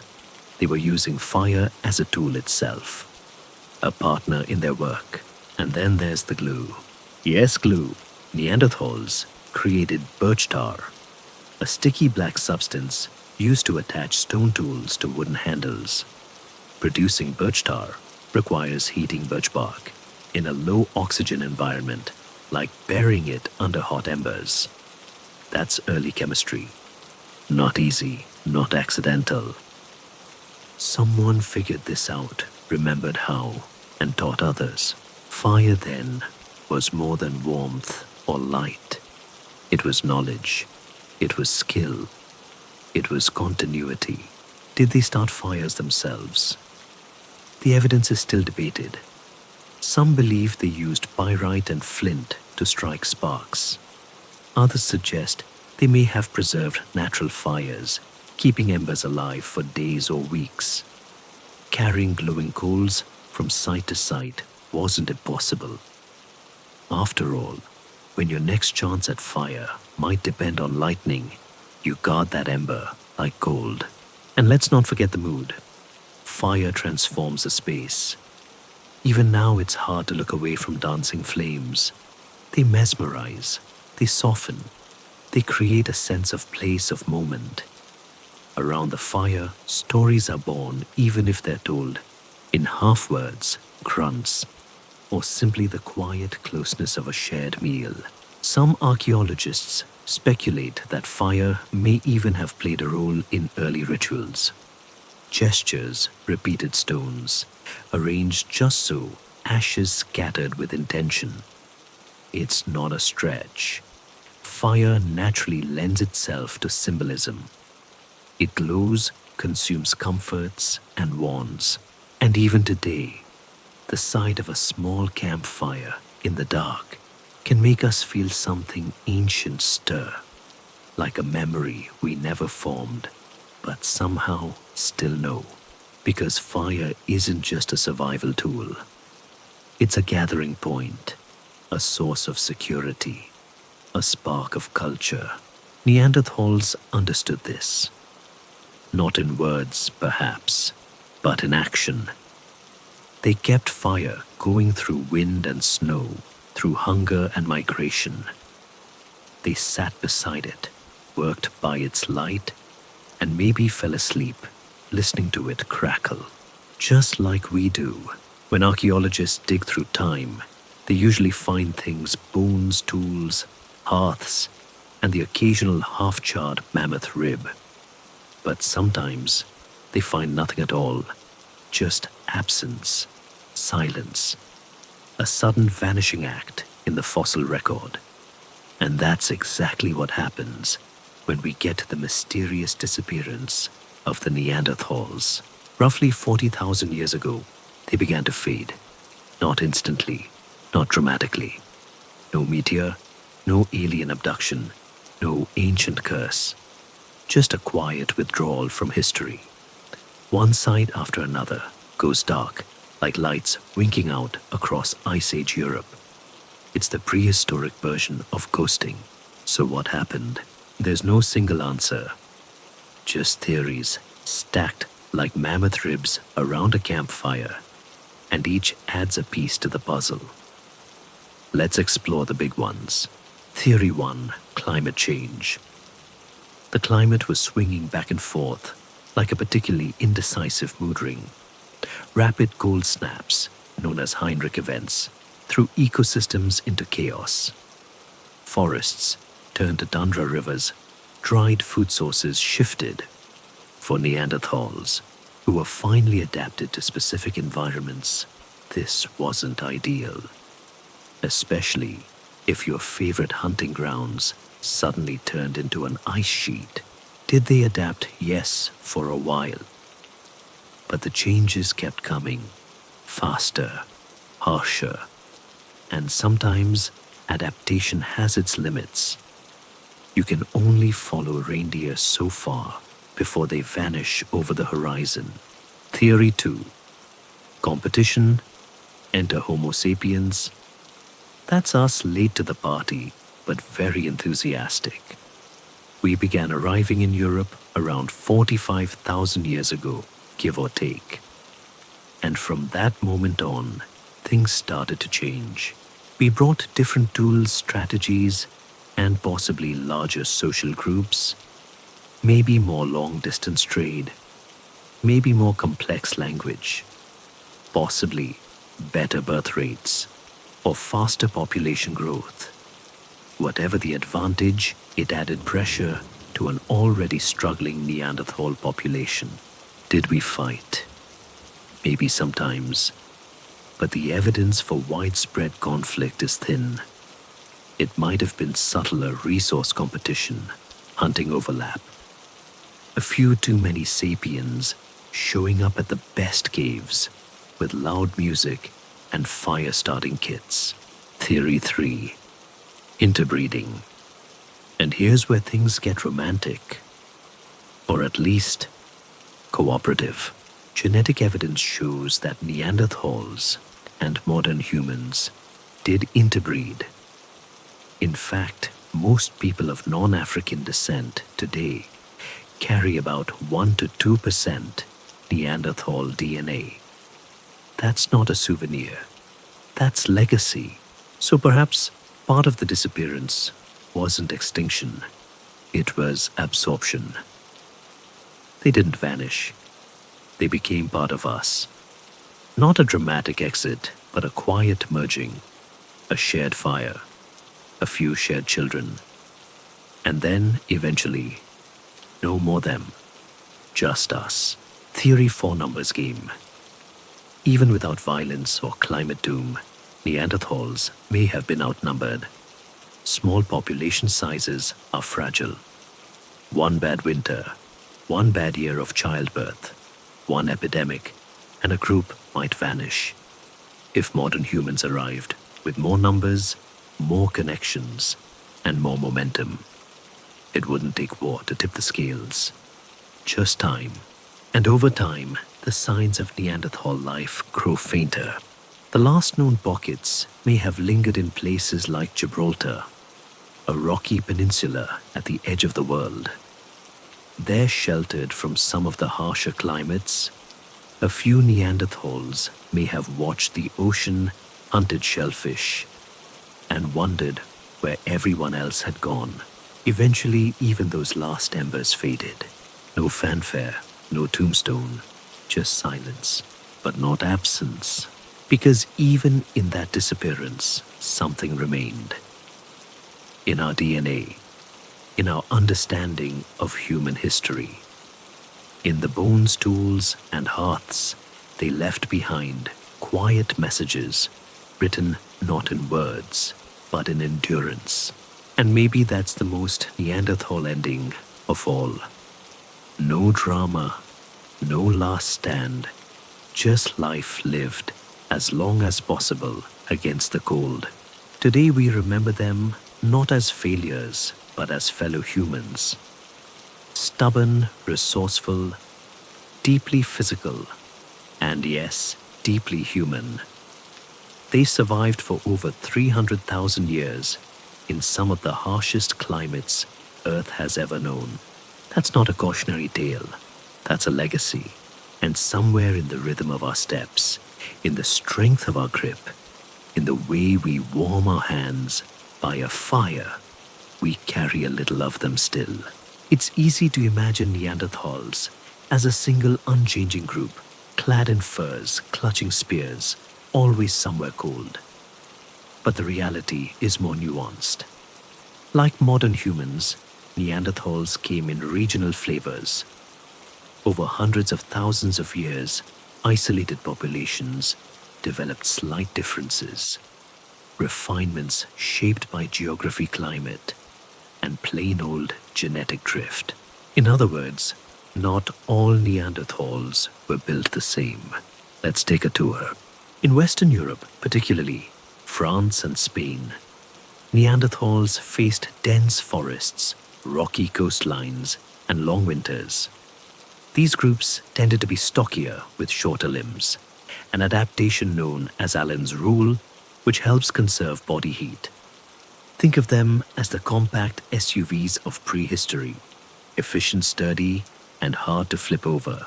They also left behind a rich archaeological record caves like La Chapelle au Saint-Elcidron and Le Moustier, where evidence of burial tools and group living gives us insight into their daily lives.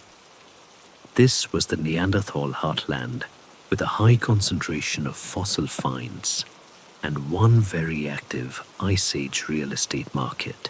Farther east in Central Asia, Neanderthals show slightly different traits. Fossils from Uzbekistan's Teshiktosh cave, for example, suggest a population that may have been more slender, possibly adapted to open steppes rather than closed forests. These individuals might have had to travel farther for food tracking game across vast plains with fewer trees and more wind. Picture a wind-burnt face squinting into the distance and muttering something ancient that roughly translates to reindeer again. Then there's the Middle East, especially the Levant, where Neanderthals lived in closer proximity to early modern humans. Here, the climate was warmer, more variable, and offered a wider range of plant foods. The people who lived in caves, like Amud and Kibara, show slightly different skull shapes, perhaps related to diet, or simply evolutionary tinkering. One fossil even had the largest Neanderthal brain ever recorded, just over 1,700 cubic centimeters. That's a lot of brain, Probably useful for remembering where you put the flint scraper and avoiding scorpions. Interestingly, these Middle Eastern Neanderthals may have overlapped in time and space with Homo sapiens for thousands of years. That overlap makes the region a fascinating lab for studying cultural and genetic exchange. Did they share techniques, tools, shelter? Did they argue over who got the last rabbit leg? Back in Europe, the Iberian Peninsula, modern-day Spain, and Portugal seems to have been a Neanderthal holdout zone. Some of the last known populations clung to life there, while others faded. Why possibly geography? Mountain ranges and coastlines may have sheltered these groups from encroaching modern humans or climate shocks. It's like the last slice of cake no one notices until the party's over. But across all these regions, certain things remained constant. The robust skeletons, the stone tools, the use of fire, the evidence of group living. The differences, while real, were subtle, a matter of adaptation, not reinvention, and genetics supports this view. Ancient DNA tells us that Neanderthals were relatively closely related, even across vast distances. They shared more in common than not. Think of it like cousins living in different neighborhoods, same family traits, but slightly different accents and fashion choices. It's also possible that some of these regional groups had unique cultural habits, ways of making tools, processing food, or decorating themselves. But because they didn't leave behind writing or grand architecture, much of that subtlety is lost. We can only guess from patterns in the stone and bone. Even so, we can see echoes of variation. Some regions favored Mousterian tools, a particular style of flaked stone. Others added touches of ornament, like pierced shells or pigment-stained bones. These weren't fast leaps, but they suggest experimentation, a willingness to try new things, or at least to copy the neighbor who did. It's tempting to impose modern ideas on these groups, imagining them as French Neanderthals or Middle Eastern Neanderthals, complete with dialects and culinary quirks. But what we really see is a flexible species scattered across a wide and changing world, doing its best to make life work wherever it landed. Which in the end sounds pretty human, because regional diversity isn't just a modern invention, it's an ancient reality. Whether by chance or choice, Neanderthal groups carried their own small variations, footprints that were slightly different voices that might have carried a different rhythm hands that worked stone in subtly distinct ways. And through those differences, they built lives local, grounded, and enduring.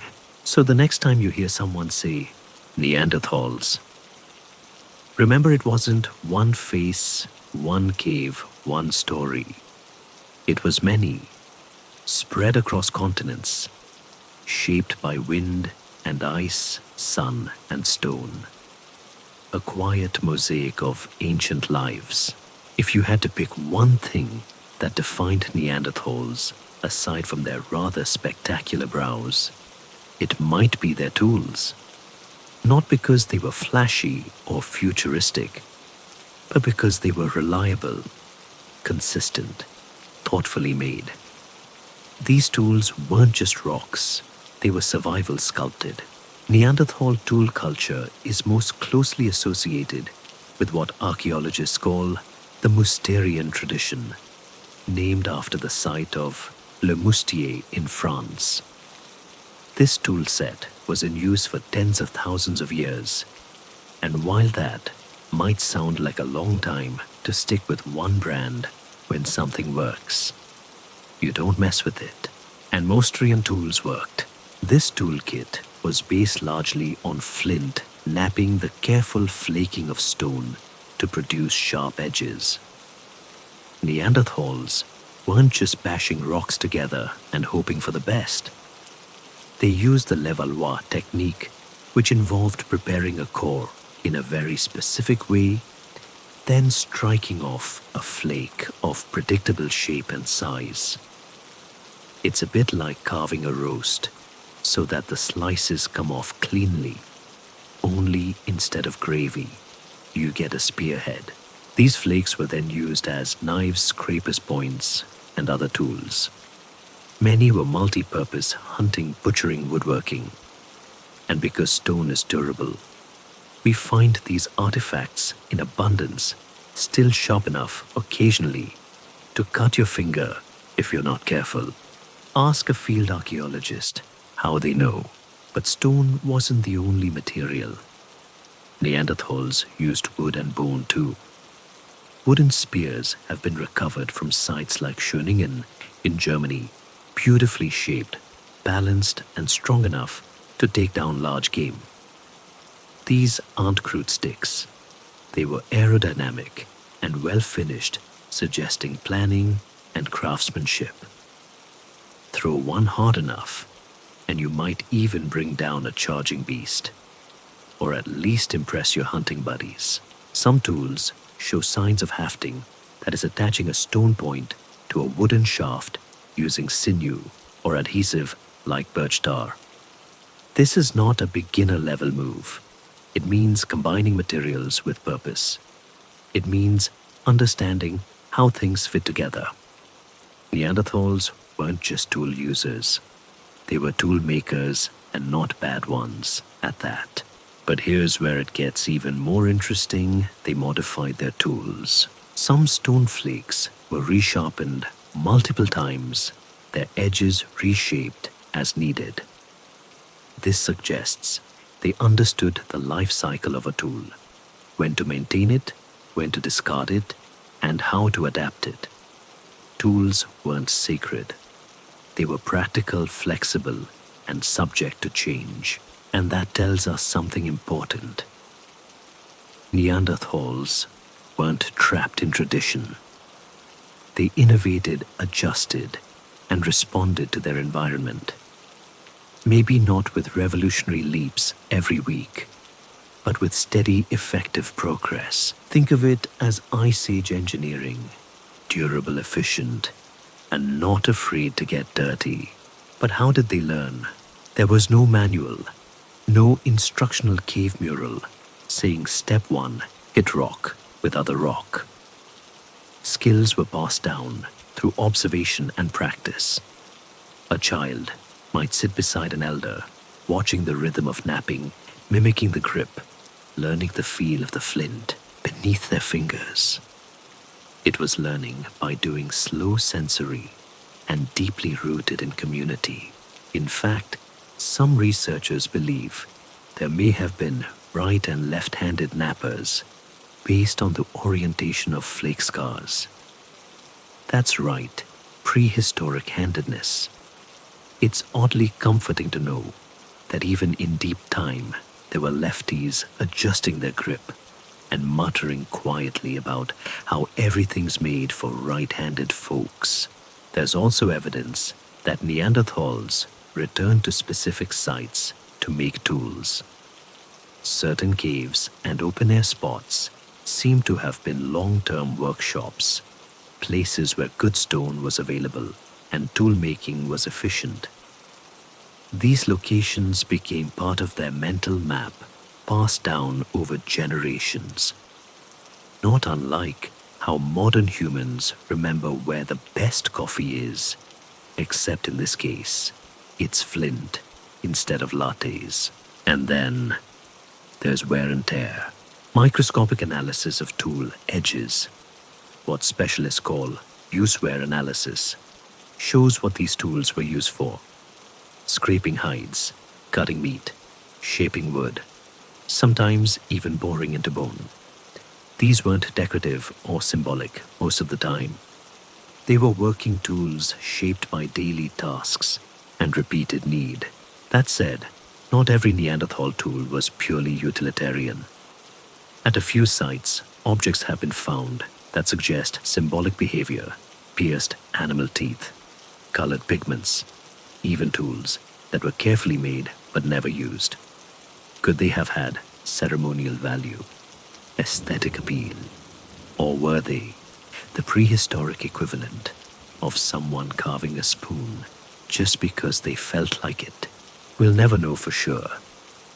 But the fact that we're asking these questions says a lot about how sophisticated their material culture was. In the end, Neanderthal tools weren't just objects. They were extensions of the hand, the mind, and the group. They carried knowledge, memory, and purpose. They were durable messages across time. We were here. We shaped this. We lived. And in the quiet clink of stone against stone, we hear the echo of ancient intention, measured practical, and entirely human. When we think of language, we often imagine words, whispers, shouts, lullabies, lectures. But for Neanderthals, language might have looked and sounded very different. No written texts, no speeches, no TikTok commentary, just breath sound rhythm, and maybe a few ancient grunts that meant more than we give them credit for. So did Neanderthals have language? The short answer, probably. The longer answer, it's complicated. Let's start with biology. Neanderthals had a hyoid bone, a small horseshoe-shaped bone in the throat that supports the root of the tongue. Modern humans use it for speech, and so did Neanderthals probably. Theirs looked strikingly similar to ours, suggesting a vocal tract capable of producing a range of sounds. Then there's the FOXP2 gene, often dubbed the language gene. Modern humans have it, so did Neanderthals. It's associated with speech and language processing. It doesn't mean they were writing poetry about the stars, but it does suggest they had some capacity for structured vocal communication. Their ear bones were also suited to hearing the frequencies of human speech. That matters. After all, what good is a voice if no one can hear it clearly? The anatomy of their inner ear implies that they could understand nuanced sound patterns. Perhaps not Shakespearean dialogue, but certainly more than mere grunts. Now let's be clear, just having the hardware doesn't mean you're composing opera. Parrots have vocal tracts too, and they're not giving TED Talks. But these clues add up. Neanderthals probably had spoken language, not necessarily identical to ours, but structured, meaningful, and expressive. What might it have sounded like? We don't know. And that drives linguists slightly mad. But based on their anatomy, some reconstructions imagine a language rich in consonants, maybe a bit nasal with subtle tone shifts. Others suggest it might have been rougher, deeper, like someone trying to speak through a scarf in winter. Or maybe it was musical. Not in the build a symphony sense, but in the rhythmic tonal way of many indigenous languages today. Rising and falling pitches, repeated sounds, the kind of speech that could be understood even through wind and snow. And what was it for? Plenty. Neanderthals lived in groups. They hunted cooperatively. They shared tasks. All of that requires communication.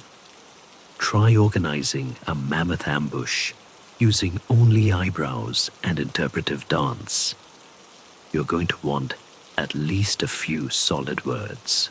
They may have had specific sounds for different prey, commands for movement, simple phrases for sharing tools or warning of danger. Maybe they even had names, short-barked identifiers, used to call someone across the snow. Crook, bring the spear. But language isn't only about survival. It's about connection. Imagine a Neanderthal mother soothing a child.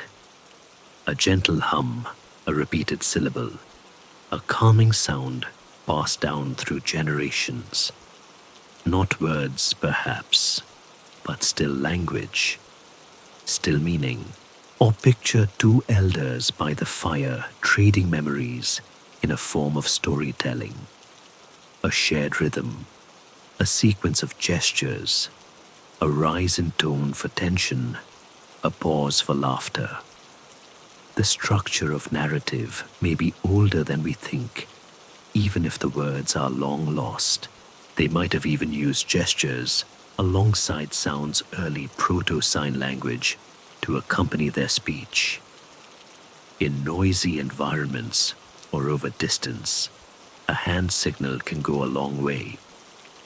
And if anyone knew that it was people who spent their lives following game across howling winds, this combination of vocal and physical expression might have been Neanderthals' real strength, a flexible, practical language rooted in community, adapted to need. And here's something to think about: communication evolves. Even in modern times, languages adapt rapidly.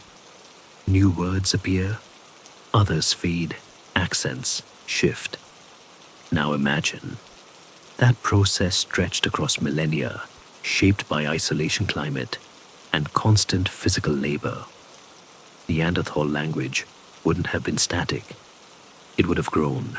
It's possible that each group had its own dialect, slightly different sounds, unique gestures, maybe even distinct phrasing for the same idea.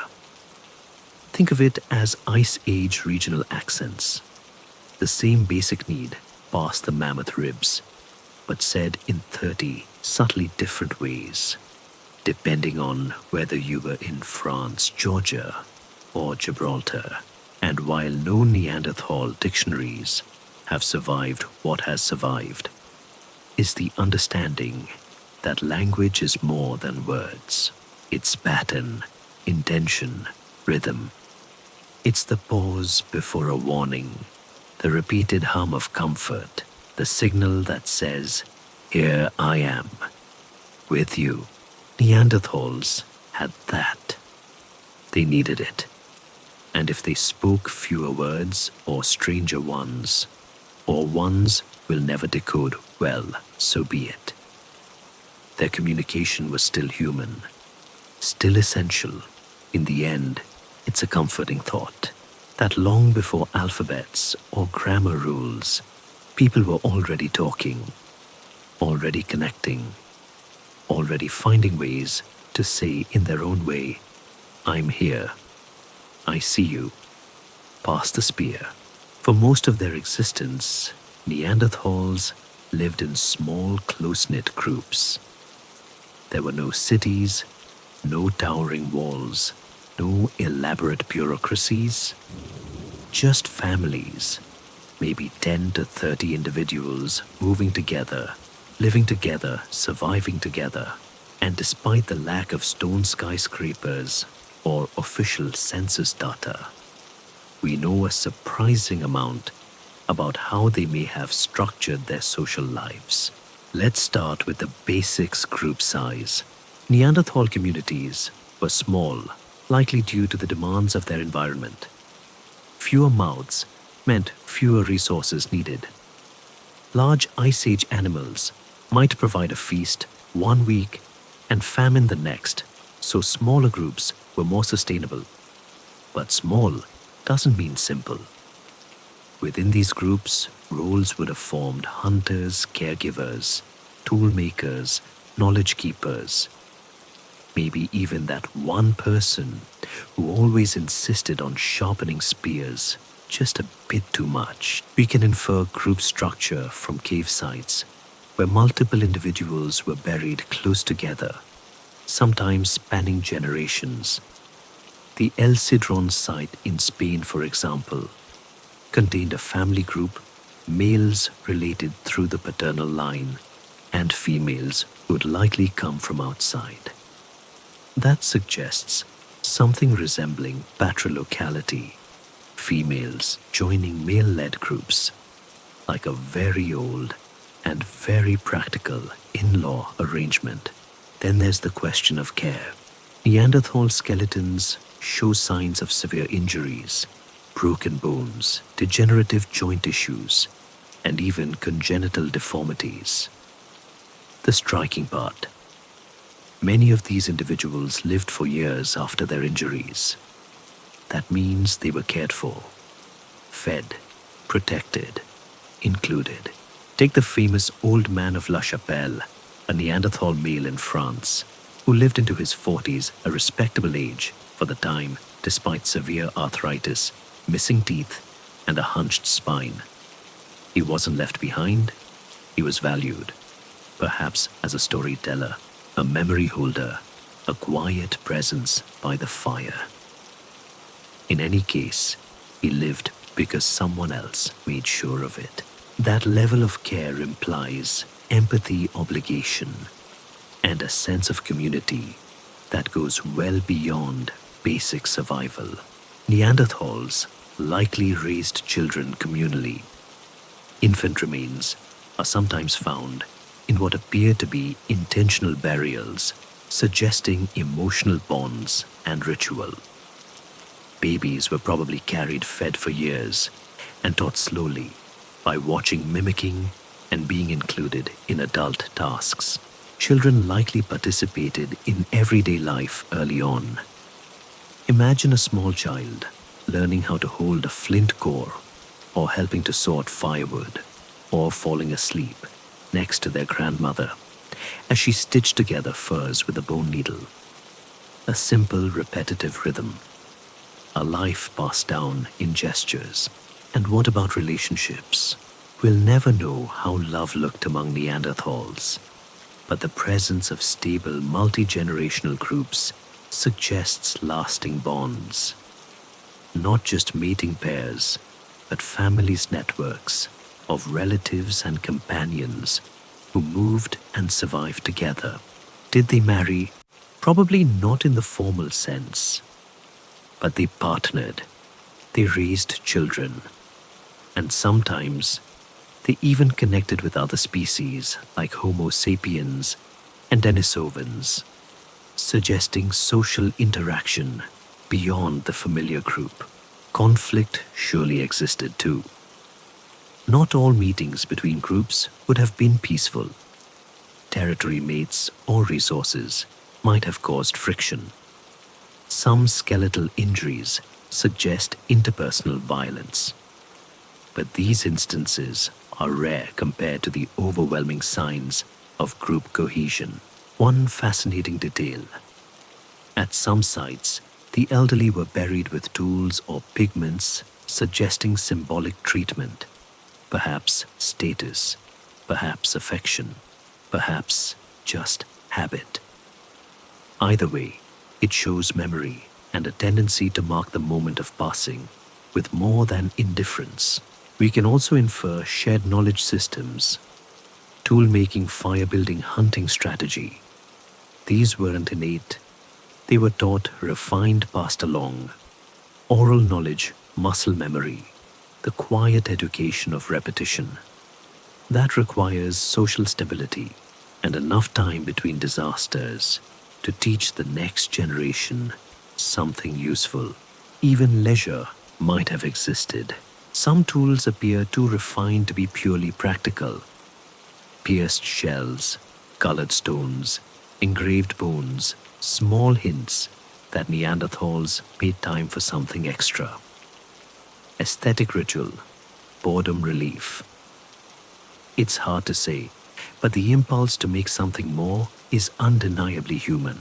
So was there laughter? Almost certainly. Laughter is universal among modern humans, even in the most isolated cultures. It strengthens bonds, diffuses tension, and brings joy into hard lives. There's no fossil record of a chuckle, but you can imagine it. Two Neanderthals teasing each other over a botched spear throw, or a child giggling as they sneak a berry they weren't supposed to take. Because even in harsh conditions, there's always room for small moments. joy, affection jokes, maybe even a lullaby hummed beside the fire. So, yes, Neanderthal society may have looked modest. No palaces, no politics, just people. But that simplicity hides richness. A life built on cooperation, on care, on shared memory, and quiet resilience. And if we were to visit them, not with gadgets or cameras, but just ourselves, we might recognize far more than we expect. The way someone leans in to listen, the gentle nudge of a child's hand, the shared warmth when meat is passed around the fire, not so different from us after all. For a species that never invented writing, Neanderthals have left quite a paper trail, except of course it's made of stony ash and bone. Among the most haunting and thought-provoking parts of that legacy are the clues they may have engaged in symbolic behavior. Not just surviving, but expressing. Not just existing, but meaning. Let's start with pigment. At multiple sites, archaeologists have found lumps of red ochre and black manganese dioxide, naturally occurring minerals that can be ground into powder and applied as paint. These substances don't taste good. They're not nutritious. They won't fix your broken spear, but they will color your world. Neanderthals didn't just collect these pigments. They processed them, ground them, stored them, possibly mixed them with fat or water. Why to decorate tools? Bodies, clothing? We can't be sure.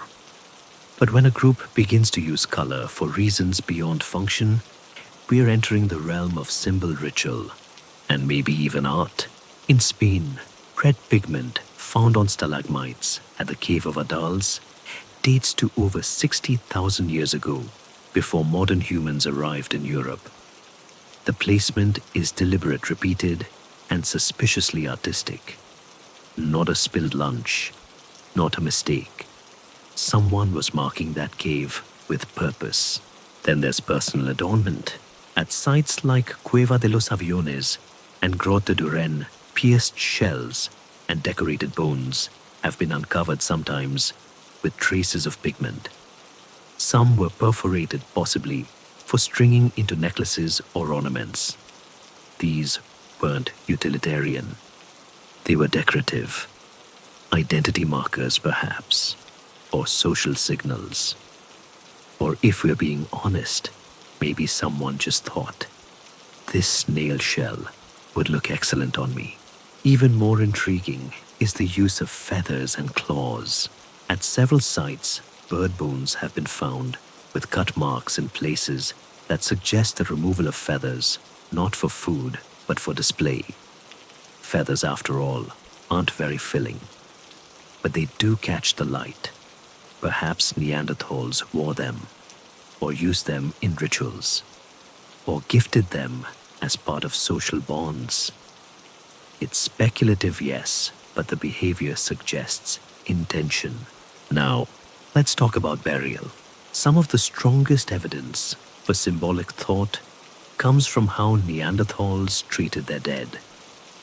At La Chapelle-aux-Saints in France and Shanidar Cave in Iraq, skeletal remains have been found in shallow pits, often with the body positioned deliberately. Were these true burials with ritual and ceremony, or just a practical way to keep scavengers away? The line is blurry, but in at least a few cases, the positioning suggests care. In Shanidar, one skeleton was found with clumps of pollen, nearby sparking long-standing debates about Neanderthal flower burials. Yes, flowers. The romantic interpretation, a funeral bouquet laid with the body. The skeptical version, the pollen got there, later courtesy of burrowing rodents. Either way, the fact that we're even considering the possibility of funerary flowers says a lot about how complex Neanderthal life may have been. At El Cedron, careful placement of multiple bodies in a family group again hints at some kind of mortuary practice. Not just loss, but remembrance. A final act of attention. And what about carvings? At La Roche-Cotard, a piece of flint was shaped to resemble a face, and it fits neatly into a cutout in a cave wall, almost like a primitive mask or sculpture. It may be coincidence, or it may be the earliest known piece of representational art in Europe. Then there's the deeply strange structure found at Brunicle Cave in France, circular formations made from broken stalagmites over 170,000 years old. Deep underground, in pitch-black darkness, Neanderthals did this. They didn't stumble upon it, they built it. For what purpose? No one knows. Ritual shelter. Something altogether more mysterious. Whatever it wasn't for hunting. It wasn't for sleeping. It was something else. Something thoughtful. Something symbolic. Which raises an important point. We often underestimate what prehistoric people could imagine if they had language empathy, community art. Why not belief? Why not ritual? Why not story? Of course, caution is warranted. The archaeological record is incomplete, and it's easy to project modern interpretations onto ancient evidence. But the growing body of signs suggests that Neanderthals were not creatures of brute instinct. They had culture, taste, possibly even a sense of the sacred. Maybe they told stories. Maybe they sang. Maybe they stood in silence beneath the stars and wondered. The fact that we can even ask those questions is a testament to their depth. They didn't leave us books, but they left marks on cave walls, in pigments, in patterns of bone and pigment. And those marks whisper something across time, that they thought, they remembered, they felt. And in that quiet expression, half lost, half remembered, we find something familiar, something human. Because even 60,000 years ago, in a cave flickering with firelight, someone may have leaned forward, dipped a finger in red ochre, and begun to draw, not to survive, but to mean something. If Neanderthals had a motto, it might have been adapt or go extinct. Okay, maybe not quite so catchy in Proto-Neanderthalese, but the spirit holds. Because despite living through ice ages, wild predators, and climate swings that would make a weather app cry, Neanderthals were survivors, and not just in the cold. They adapted to a surprising range of environments. When people imagine Neanderthals, it's usually snowy, fur-lined, everything, snow-covered landscapes, and a general look of someone who could win a wrestling match against a polar bear. But in truth, Neanderthals also lived in temperate forests, dry steppes, mountainous valleys, and even sun-dappled woodlands. Their geographic range stretched from Britain to Siberia, from the North Sea down to the Middle East. That's not a small patch of land, that's a cross-continental lifestyle. Think of them as the ancient version of digital nomads, minus the laptops and oat milk lattes. How did they manage it? Through versatile strategies. Neanderthals were expert trackers, adjusting their hunting methods depending on terrain. In open plains, they likely ambushed or drove prey into natural traps.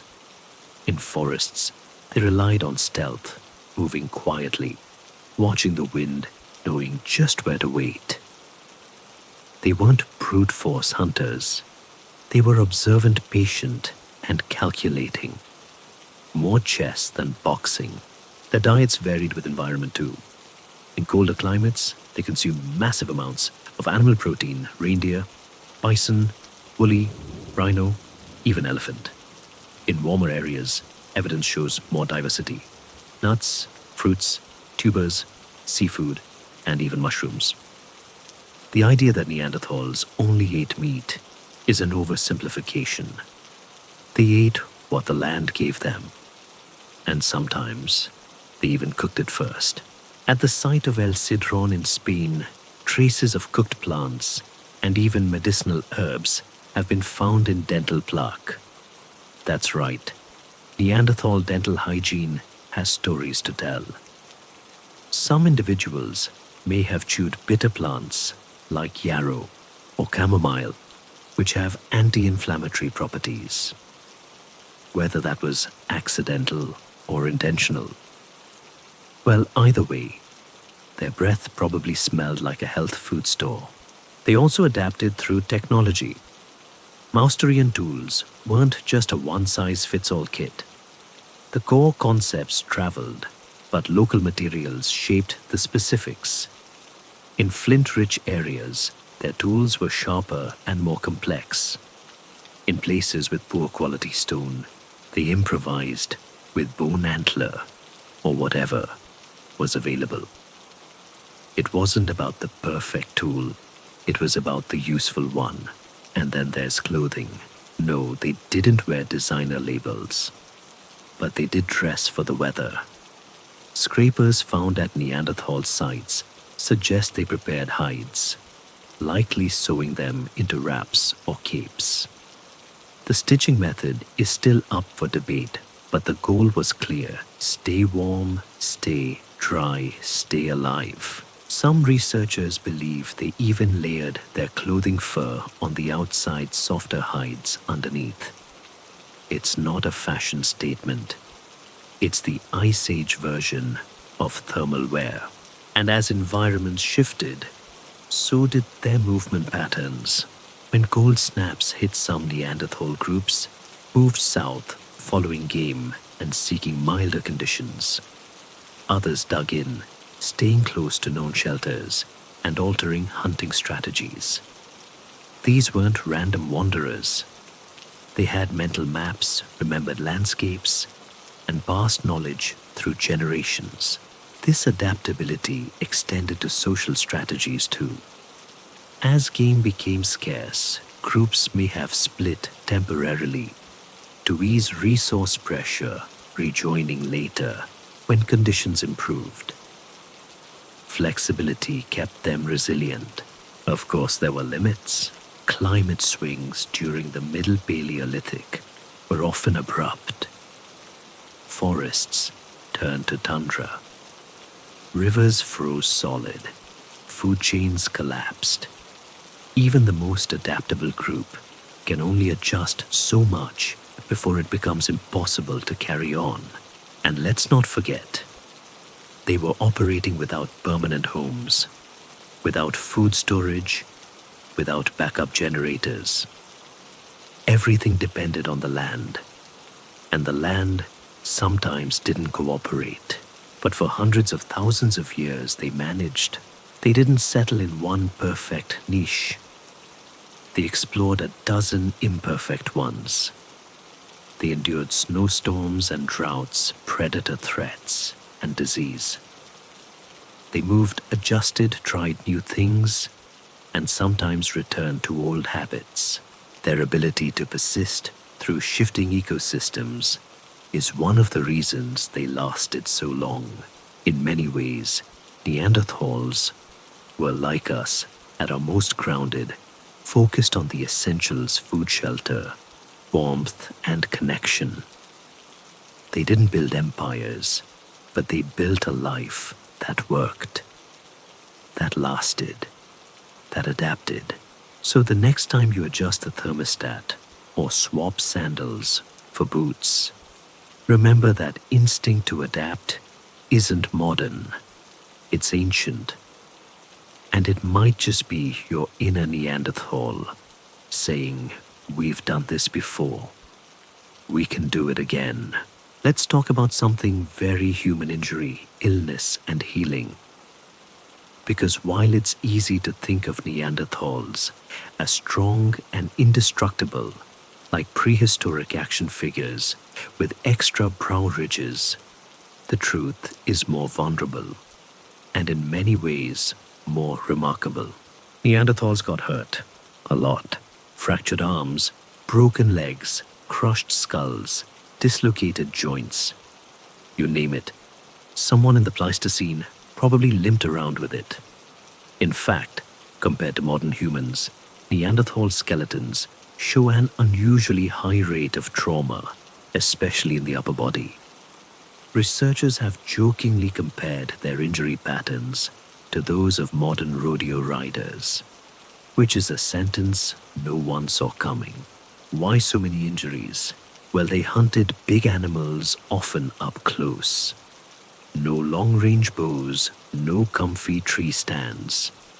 Just a heavy wooden spear, some teamwork, and nerves of steel. When your target weighs 700 kilos and has horns, the margin for error is slim. Add to that the rough terrain, unstable climates, and lack of modern safety standards. No helmets, no seat belts, not even a warning label on the mammoth. And you've got a recipe for frequent accidents. But here's the astonishing part: they survived. Over and over, we find skeletons that show signs of serious trauma and then healing. Long-term healing. A broken bone that set, a joint that fused, a tooth lost, but the jawbone adapted. These weren't quick fixes. These were signs of ongoing care. That implies help from others. Someone bringing food, cleaning wounds, protecting the injured from predators. Neanderthals didn't leave their wounded behind. They included them. This level of social medicine is no small feat. It means time, effort, compassion. In small groups, every individual mattered. Losing one adult hunter wasn't just sad, it was risky. So they invested in each other. Even chronic conditions were managed. One famous individual from Shanidar Cave had a withered arm, partial blindness, and possible hearing loss. And yet, he lived well into adulthood. That's not just survival, that's community. There's also evidence of self-treatment. Traces of medicinal plants like yarrow and chamomile have been found in dental calculus, yes, ancient plaque. These herbs taste terrible, but contain anti-inflammatory and antimicrobial properties. Maybe they chewed them for relief. Maybe they were trying to get rid of a toothache. Either way, it suggests they knew what some plants could do. And what about dental work? Neanderthals didn't have floss, but they definitely used their teeth as tools, gripping, tugging, softening hides. Over time, this led to heavy wear, cracked enamel, even infections. In some cases, tiny scratches on the teeth suggest they may have used pointed tools to pick food from their molars. Not quite a dental hygienist, but it's a start. Pain, it seems, was part of life, but so was resilience. We also see signs of degenerative diseases, arthritis, joint inflammation, and spinal issues. These weren't sprinting teenagers. Many lived into their 40s or 50s, which was considered elderly back then. Some of their ailments sound shockingly modern: bad knees, sore hips, maybe even the occasional Ice Age back spasm from lifting one too many mammoth steaks. And yet they continued. They kept hunting, crafting, caring. Injury wasn't the end, it was just another challenge to adapt to. Their skeletons often show signs of compensating, leaning more on one side, shifting weight, adjusting movement. And because they didn't move alone, others likely shifted their behavior too. Slowing pace, sharing loads, making space for each other's limits. It's not just biology, it's empathy in action. And while we don't have Neanderthal diaries complaining about the weather and their sore joints, we do have bones. Bones that speak of pain, yes, but also healing. Even grief, perhaps. At some burial sites, adults and children are found together. It's possible these were family units laid to rest with intention. We can't know if there were rituals or if they understood death in a spiritual sense. But they noticed when someone was gone, and they cared enough to bury them. That alone speaks volumes. In many ways, Neanderthals' response to illness and injury might be their most human quality. Not their tools, not their fire, but their quiet commitment to one another. No hospitals, no antibiotics, no promises of recovery. Just people helping people through the hardest moments of life. So the next time you ice your ankle or complain about a pulled muscle, spare a thought for our ancient cousins who, with no medical degree and zero ibuprofen, still found ways to heal. Together, for a long time, the story of Neanderthals ended like a sad footnote. They went extinct, full stop. Cue dramatic music and a shrug.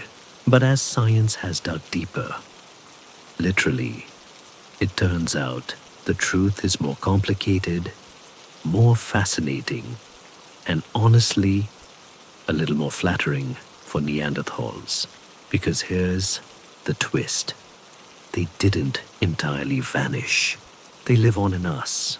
Let's rewind about 60,000 years. Homo sapiens, fresh out of Africa and full of wanderlust, start spreading into Europe and Asia. They don't travel with banners or bugles, but they do bring fire tools and a tendency to settle wherever there's a decent view and something to eat. And then they meet the Neanderthals. It wasn't always a warm welcome. There may have been competition skirmishes or just cold stares across the valley. But somewhere along the way, things got friendlier. A few shared camps, a few shared meals, and yes, a few shared genes. Interbreeding happened. We know this because modern humans, especially those of non-African descent, carry between 1% and 2% Neanderthal DNA. That's not enough to grow a heavy brow ridge or start fashioning spears out of tree trunks, but it's significant. It means these weren't fleeting encounters. There were relationships, families, possibly even long-term pairings, although it's impossible to know how cozy or complicated those were. And this DNA isn't just ancient decoration, it affects us. Neanderthal genes influence things like skin tone, immune response, hair texture, and even how we react to pain or process fat. Some genes may have helped early humans adapt to colder climates. Others might make us more prone to allergies. So the next time you sneeze in the spring, you can partly blame a romantic Neanderthal 50,000 years ago. This genetic legacy rewrites the narrative. Neanderthals weren't some evolutionary cul-de-sac. They were part of the human family, and part of that family lives on in billions of people. But this genetic overlap raises a question. If we were mingling and merging, why did Neanderthals disappear as a distinct group? That's the mystery. There's no single dramatic extinction event, no giant meteor or alien invasion. Instead, it was likely a slow fade over thousands of years, a combination of factors all nudging the population towards decline. One major issue: climate change. Around the time Homo sapiens were moving into Europe, The Ice Age climate was shifting rapidly. Periods of warmth were interrupted by sudden intense freezes. These swings would have stressed food sources, disrupted migration patterns, and made survival harder. Neanderthals, already living in smaller, spread out groups, may have struggled to adapt quickly enough. Then there's competition. Homo sapiens may have had a demographic edge, larger social networks, longer lifespans, or better trade routes. Their toolkits were more diverse, and they may have been more flexible in diet. It's possible they simply outnumbered Neanderthals, over time absorbing territory and resources, until there just wasn't enough left for both. And here's a possibility that's rarely considered, but quietly profound. Neanderthals weren't entirely replaced. They were assimilated through interbreeding and shared lives. Their identity may have gradually blended with Homo sapiens. Bit by bit, the distinct Neanderthal population may have merged into the expanding modern human one, until the line between them wasn't a line at all. Their disappearance then wasn't a tragedy of annihilation. It was a slow integration. They faded, but not into nothing. They faded into us. It's a strange comfort, isn't it? That beneath our smooth foreheads and 21st century neuroses, there's still a whisper of something older. Something that once stood on a windswept ridge, watching mammoths graze and storms roll in. And maybe that's why Neanderthals continue to fascinate us.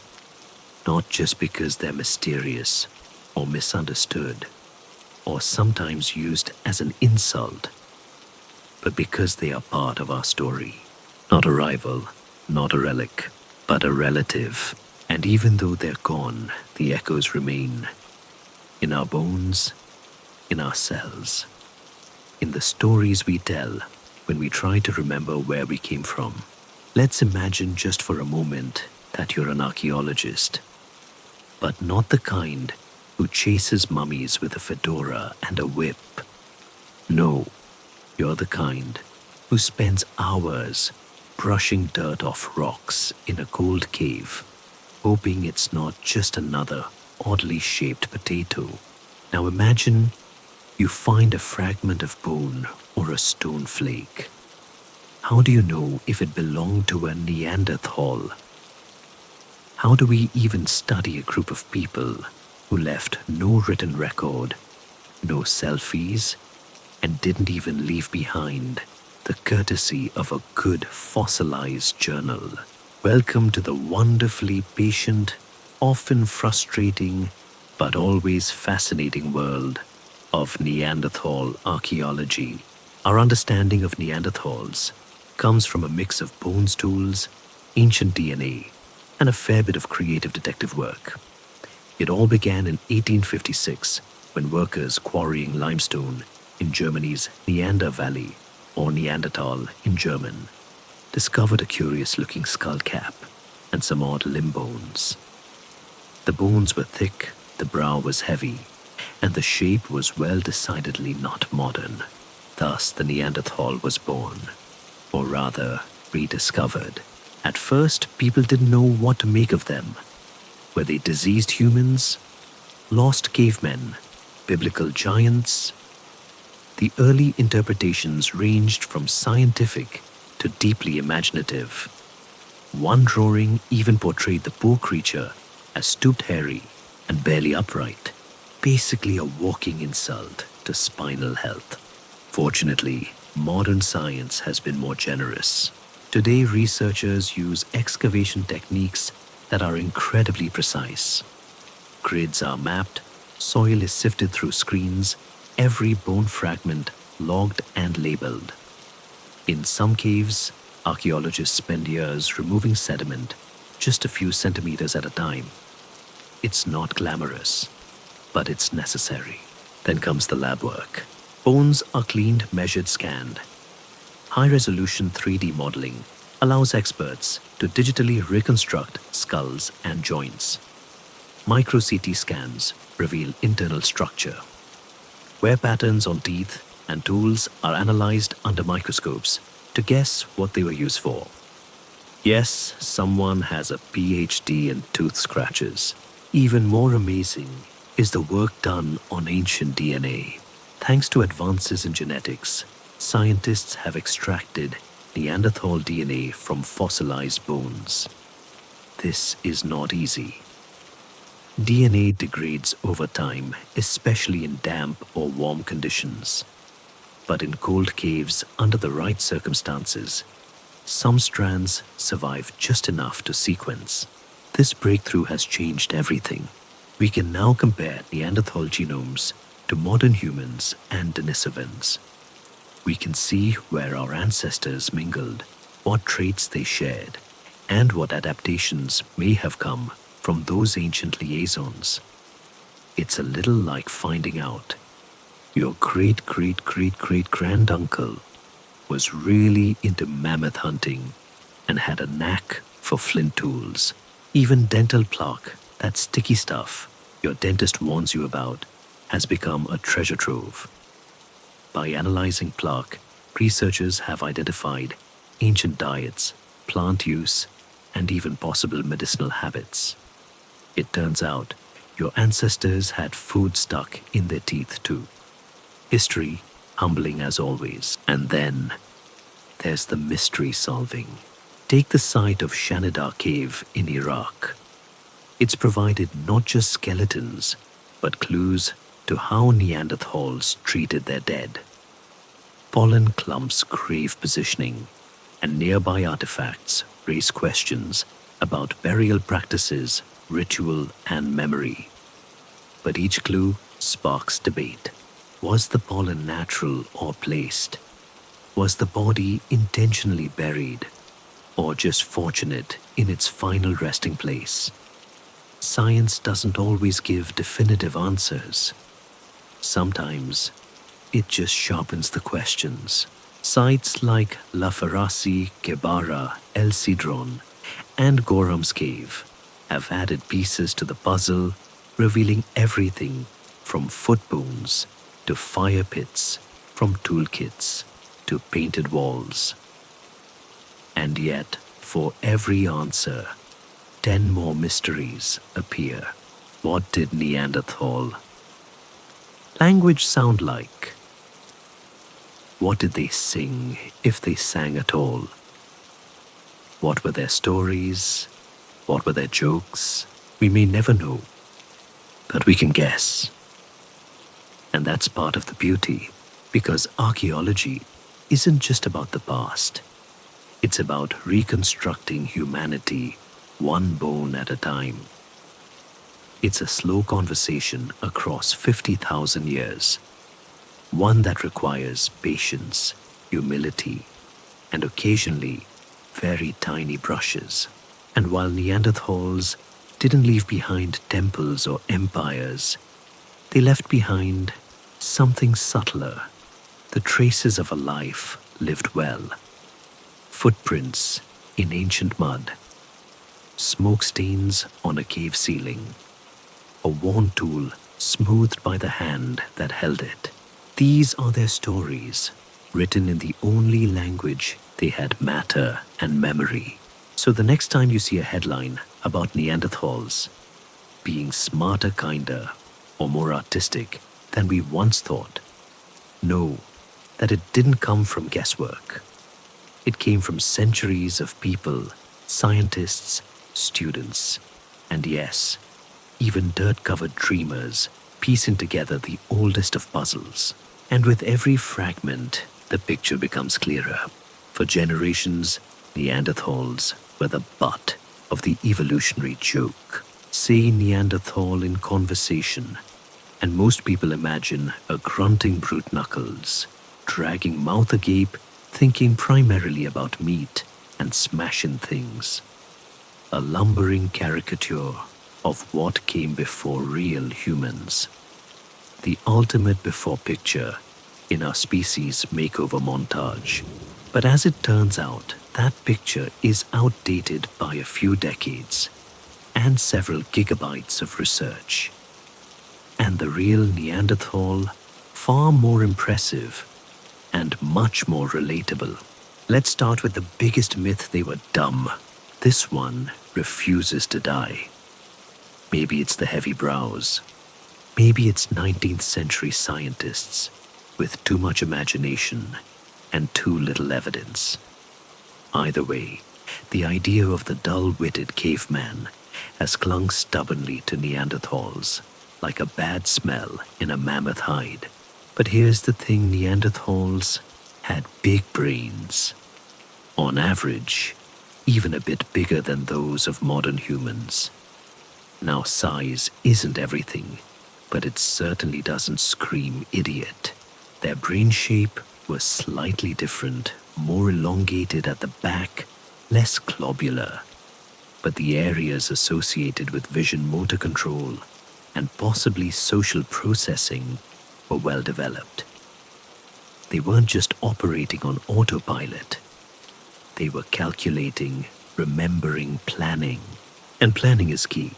You don't trap a reindeer without a plan. You don't shape a symmetrical flint scraper without fine motor skills and a mental template. You certainly don't survive glacial winters without forethought, cooperation, and at least one person whose entire job seems to be yelling, "Not that rock," from across the fire. Their tools, particularly those in the Mousterian tradition, were sophisticated, varied, and regional. That suggests not only innovation, but cultural transmission. Someone had to teach someone else. Over and over. Neanderthals also used fire regularly. They controlled it, carried embers, maintained hearths.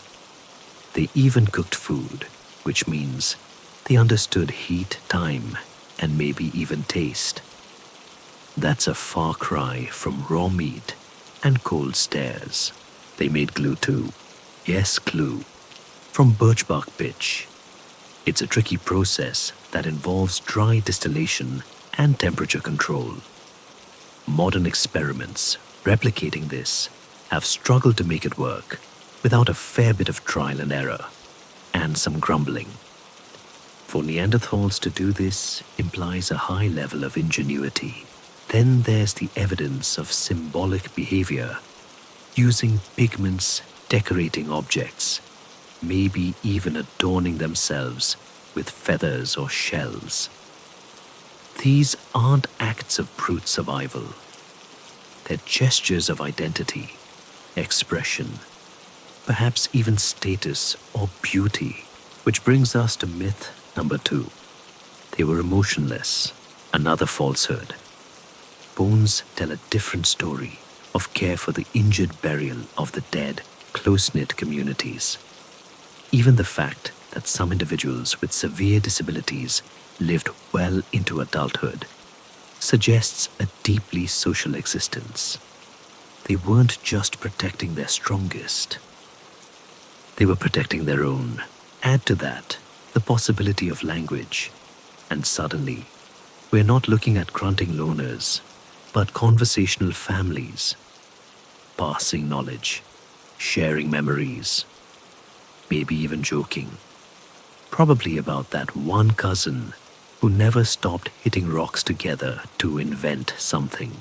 So why did the dumb caveman image stick? Blame a combination of outdated science, Victorian bias, and to be honest, storytelling laziness. It's easier to paint ourselves as the clever heroes of history if we first paint everyone else as backward. Neanderthals became our evolutionary foil, the not us that made us look better. But now, with more discoveries and better tools, that narrative is changing. Neanderthals were smart, adaptable, social, and skilled. They weren't us, but they weren't far off. And if the word Neanderthal is still being used as an insult today, that probably says more about us than about them. Because really, What do we see when we look at them? We see a species that lived through environmental chaos, adapted to changing conditions, cared for one another, and expressed themselves in ways we're only beginning to understand. We see people who faced unimaginable odds, ice predators, isolation, and survived for hundreds of thousands of years. We see ourselves reflected dimly in the firelight of prehistory.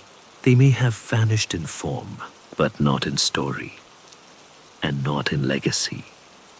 Not as long as we're willing to look past the myths and into the evidence. So maybe next time someone calls someone else a Neanderthal, the response should be, "Thank you."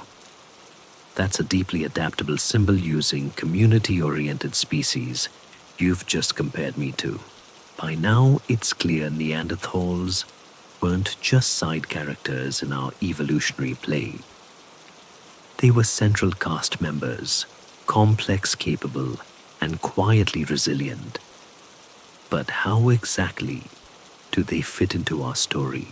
To understand that, we need to trace the ever-shifting line between them and us. Neanderthals and Homo sapiens are both part of the genus Homo, are close evolutionary relatives sharing a common ancestor about 600,000 years ago. Think of them as a sibling species, not quite twins, but definitely more alike than different. If humans were a sprawling, slightly chaotic family reunion, Neanderthals were the branch that stayed behind in Europe and Western Asia, while our own line explored the global buffet. For a while, we evolved separately. Homo sapiens adapted to open savannas and scorching sun, while Neanderthals toughened up in colder, harsher climates. Their noses got broader to warm, icy air. Their limbs shortened to preserve heat. Evolution sculpted each line for survival, but not in isolation, because around 60,000 years ago, Homo sapiens began moving into Neanderthal territory, and the two species met. Now, this meeting wasn't some tidy handshake across a border. It was long, messy, and full of awkward silences, just like any family reunion. But it wasn't purely hostile. We didn't just compete, we shared. Genetically, we know there was interbreeding. And not just a one-time fluke. It happened multiple times in multiple regions. These weren't momentary encounters. They were encounters with consequences. Neanderthal DNA still lingers in our genomes, especially in populations outside of Africa. Some of that DNA helps with immune response. Some affects skin and hair. Some plays a role in metabolism. There's even speculation that certain Neanderthal genes might influence mood disorders or the way we react to pain. So if you've ever found yourself unusually grumpy on a cold morning or oddly resistant to flu season, you might just be channeling your inner Neanderthal. Congratulations. But the Neanderthal legacy isn't just biological. It's behavioral. The more we learn, the more it seems likely that Homo sapiens picked up a few habits from our Neanderthal neighbors and vice versa. Tool-making techniques, fire use strategies, hunting tips, perhaps even artistic expression. Cultural cross-pollination isn't just a modern phenomenon, and as Homo sapiens spread further across Europe and Asia, Neanderthals began to disappear, not all at once, not through some dramatic extinction, but gradually. Some groups likely merged with ours. Others dwindled due to isolation, climate pressure, or sheer bad luck. By around 40,000 years ago, Neanderthals as a distinct population were gone, but they never really left. Their bones rest in caves from Spain to Siberia. Their DNA rests in your bloodstream. and their echoes, they rest in our stories. Because here's the thing, the line between modern and archaic is thinner than we thought. Many of the things we once claimed as exclusively Homo sapiens, language, art, burial, emotion, may have been shared or even learned. Evolution isn't a straight ladder with us at the top. It's a braided stream paths, crossing, merging, diverging again. Neanderthals weren't failures. They were one of many branches successful in their time, contributing to what came next. And honestly, if you're measuring success by resilience, resourcefulness, and ability to survive without Wi-Fi, they may have us beat. Their presence challenges the tidy narrative of human superiority. It reminds us that intelligence takes many forms, that culture doesn't always leave monuments, that family care and adaptability have always been the true markers of humanity. So next time you picture a Neanderthal, don't imagine a cartoon brute. Picture a parent warming their child by the fire, a hunter crouched in snow watching the wind, an elder telling stories by torchlight, a people living fully in the only world they knew, and in a small but enduring way still living now. If there's one trait that truly defines Neanderthals beyond their bone stools or thick skulls, it's their resilience. Not flashy, not loud, just persistent. For over 300,000 years, Neanderthals survived everything the world threw at them. Ice ages came and went. Forests turned to tundra, then back again. Volcanoes erupted. Game migrated. Climates shifted with little warning. And through it all, they stayed. Let's pause and reflect on that number, 300,000 years. To put it in perspective, modern Homo sapiens have only been around for about 200,000 years, and we've only had agriculture cities and written language for the last 10,000 or so. Neanderthals lasted 30 times longer than the Roman Empire and still didn't have the benefit of central heating or coffee. So how did they manage it? Resilience in this context wasn't just brute endurance. It was an adaptive lifestyle that evolved to meet a range of challenges. They moved when they had to, stayed when they could, changed their diets, adjusted their tools, tweaked their hunting strategies, shared knowledge, and above all, they leaned on community. In small bands, cooperation wasn't optional. It was survival. Each person mattered. Children learned from elders. The wounded were supported. The old were valued for what they remembered, not discarded because they couldn't chase a boar. This social cohesion wasn't romantic idealism. It was practical. And it worked. They also used the landscape wisely. Neanderthals knew which caves to shelter in where herds migrated and how to navigate rivers and forests long before GPS or even maps. They developed mental maps passed on orally and through practice. No written guidebook, needed just memory and repetition. And they weren't just following the herds. In some areas, they managed fire, possibly even returning to favored sites seasonally. A little like prehistoric snowbirds, but with mammoth fur and flint knives, their tools evolved too. While the Mousterian toolkit remained relatively stable, there were variations across time and space. They weren't reinventing the wheel, but they were constantly refining their edge, even in the face of massive environmental upheaval, like the Campanian ignimbrite eruption around 40,000 years ago, which blanketed much of Europe in volcanic ash. Some Neanderthal groups held on, not for decades, for centuries. It's a quiet sort of heroism, not conquering new lands or building monuments, but waking up each morning in a hostile world and making it through another day, feeding the family, sharpening the spear, fixing a torn hide, teaching a child which berries won't kill them.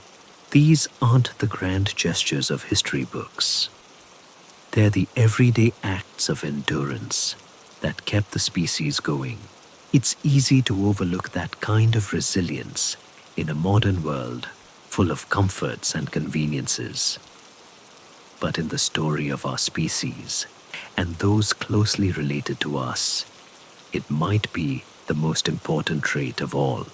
And while their physical form disappeared, their survival instinct did not. It lives on in us. In every moment, we adapt to change. In every time we care for someone sick. In every learned skill passed from grandparent to grandchild. In our stubborn refusal to quit when things get hard. The Neanderthal legacy isn't just genetic, it's behavioral. A silent thread in the fabric of what it means to be human. We often search for drama in history, wars, inventions, revolutions. But perhaps the quiet story of Neanderthals teaches us something deeper. That survival at its core is not about domination. It's about adaptation, cooperation, and continuity. So the next time you weather a tough winter, fix something with your bare hands, or find strength in a shared struggle, remember you're not alone in that instinct. You come from a long line of survivors. Some of them had heavy brows and wore fur, and they were very, very good at staying alive. There's a quiet irony in how long it took us to appreciate Neanderthals. For decades, they were treated like evolutionary footnotes, strange, thick-boned interlopers who stumbled into history only to vanish without a trace. At best, they were background characters in our triumphant human saga. At worst, they were used as metaphors for ignorance. But over time, and thanks to archaeology, genetics, and a bit of humility, the narrative has shifted. Now we see them less as a failed experiment and more as a parallel path, not less than, just different. And that difference was never about lack. It was about variation in environment, in strategy, in adaptation. If evolution is a tree, Neanderthals weren't a withered branch. They were a strong, sturdy limb, deeply rooted, weathering storms for hundreds of thousands of years. And just like any family tree, their story is tangled with ours. Even the very label Neanderthal has become a mirror reflecting less about them and more about how we view ourselves. We called them brutish because we wanted to feel advanced. We called them primitive to place ourselves higher. But they cooked, they cared, they learned, they endured. If those aren't signs of intelligence and humanity, what is? Their story is not just a fossil record. It's a lesson, a reminder that strength doesn't always roar. Sometimes it just survives. Quietly, steadily, through snowstorms and scarcity, through generations of whispered knowledge and the warmth of shared firelight. And what's even more fascinating is how recent this re-evaluation really is. 20 years ago, we barely understood their genetics. 30 years ago, we still questioned whether they had language.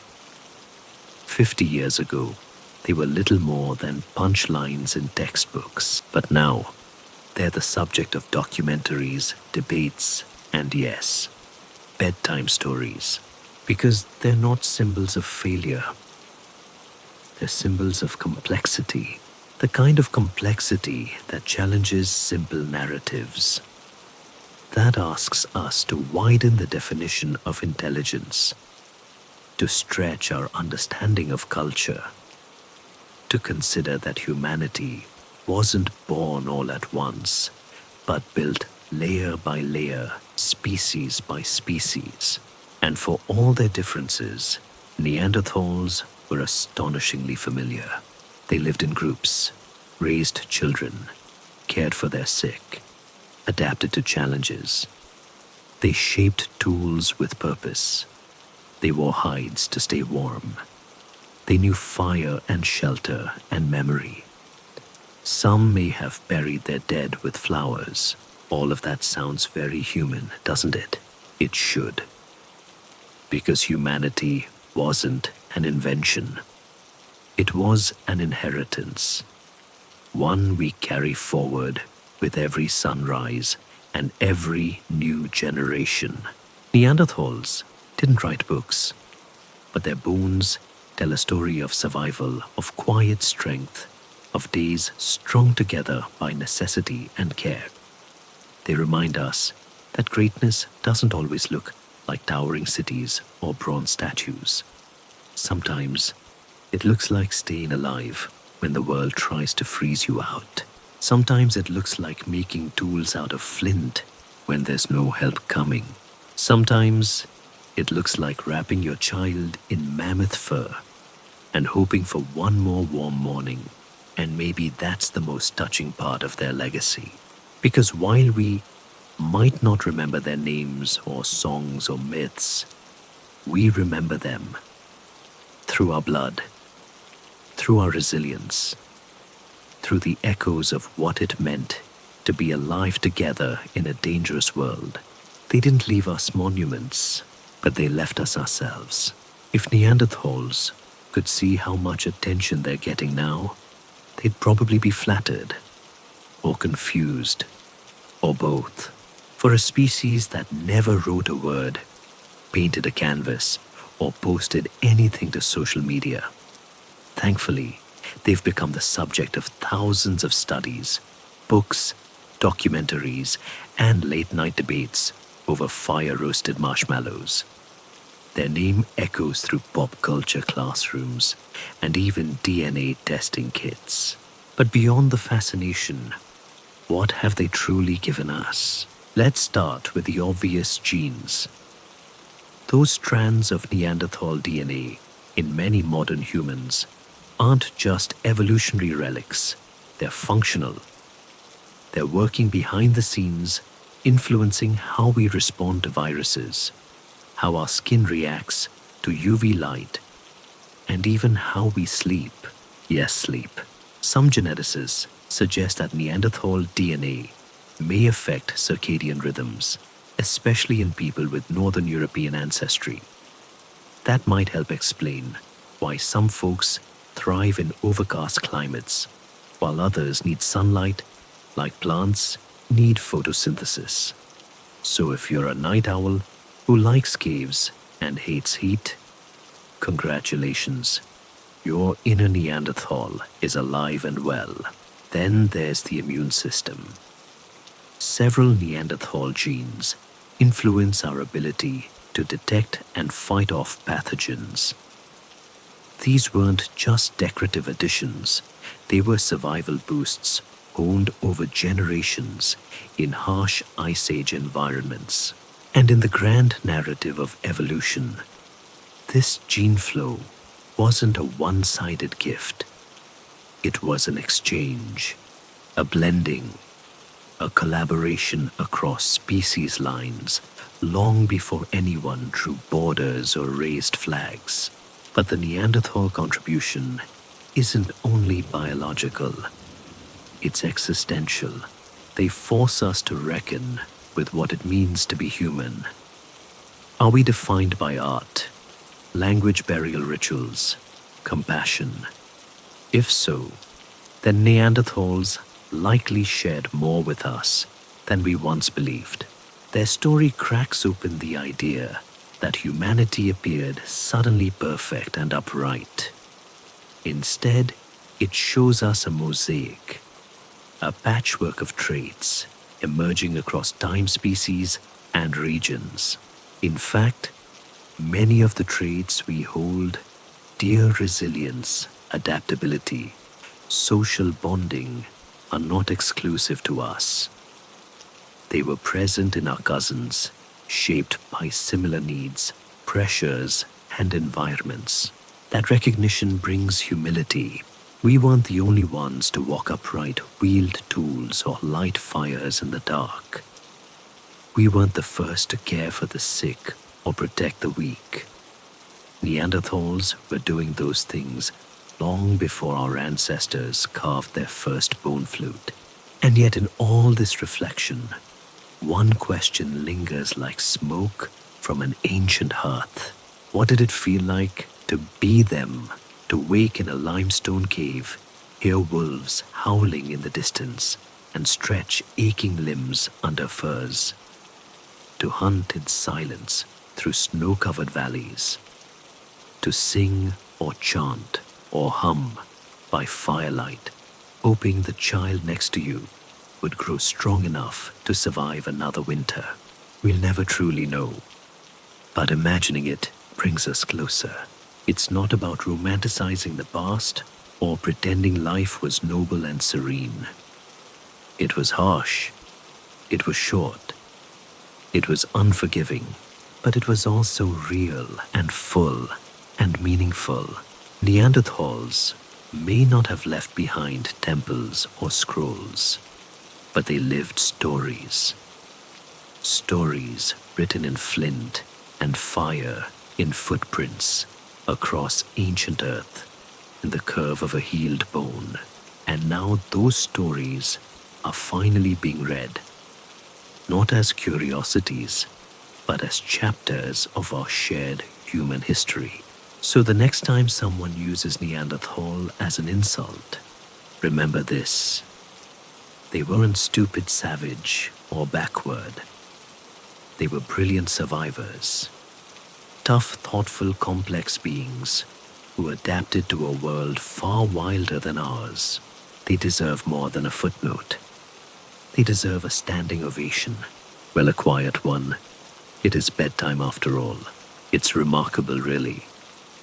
A species we once dismissed as brutish cave dwellers now emerges not as a failure, but as a variation of humanity, a branch of our family tree that grew in a different direction, weathered different storms, and ultimately returned to the same roots. Neanderthals weren't us, but they were close, close enough to live, love, and leave behind traces in our blood and our bones. They hunted giants and lit fires in the dark. They stitched hides in silence and raised children beside icy rivers. They suffered wounds and healed. They mourned their dead and perhaps remembered them through more than just instinct. They didn't invent the smartphone, but they mastered survival across hundreds of thousands of years in climates and terrains that would reduce most of us to shivering bundles of regret. In a way, it's not just their strength that's impressive, it's their continuity, their ability to adapt, persist, and teach the next generation over and over, even without words etched in stone. And now we are their legacy, carriers of their DNA, inheritors of their quiet strength. Every time we learn something new about Neanderthals, a stereotype crumbles and a truth takes its place. Not the truth of how different we are, but of how much we share. Perhaps the most powerful lesson from their story is this: that being human isn't about cities or alphabets or even longevity. It's about connection. It's about building warmth in cold places, protecting one another when it's hard, passing knowledge and hope and kindness, sometimes in silence. Neanderthals did all of this. So tonight, as we settle in and close the chapter, remember that deep within you, curled up somewhere between your bones and your breath, rests a memory older than any written word. A story that began long before history, and a whisper of those who walked before us, strong and silent under Ice Age skies. Now the journey slows. The fire burns lower in that ancient cave. The flint tools are set aside. The snow outside has softened to a hush, and even the mammoths seem to sleep. Let your breathing deepen, like the rhythm of distant drums. Let the images fade, stone walls, heavy footsteps, smoke drifting toward the stars. We've followed the story of the Neanderthals from bone to breath, from tools to tenderness. And in doing so, we've peeled back the layers of time, not with loud triumph, but with reverence. Because what remains is not noise or spectacle, but quiet endurance. A hand offered in the dark, a fire lit against the cold, a body healed by the kindness of another. Even now, that legacy lingers in your muscles, in your memories, in the stillness of this moment. There is no rush here, no urgency, just the soft unfolding of history's oldest lullaby. So let your thoughts drift to the rhythm of ancient footsteps, to the warmth of flickering firelight, to a world where silence was sacred and survival was a form of love. The Neanderthals are gone, but they are not forgotten. Not in bones, not in blood, not in the quiet stories we tell ourselves in the dark. Sleep gently now. The ancestors are watching.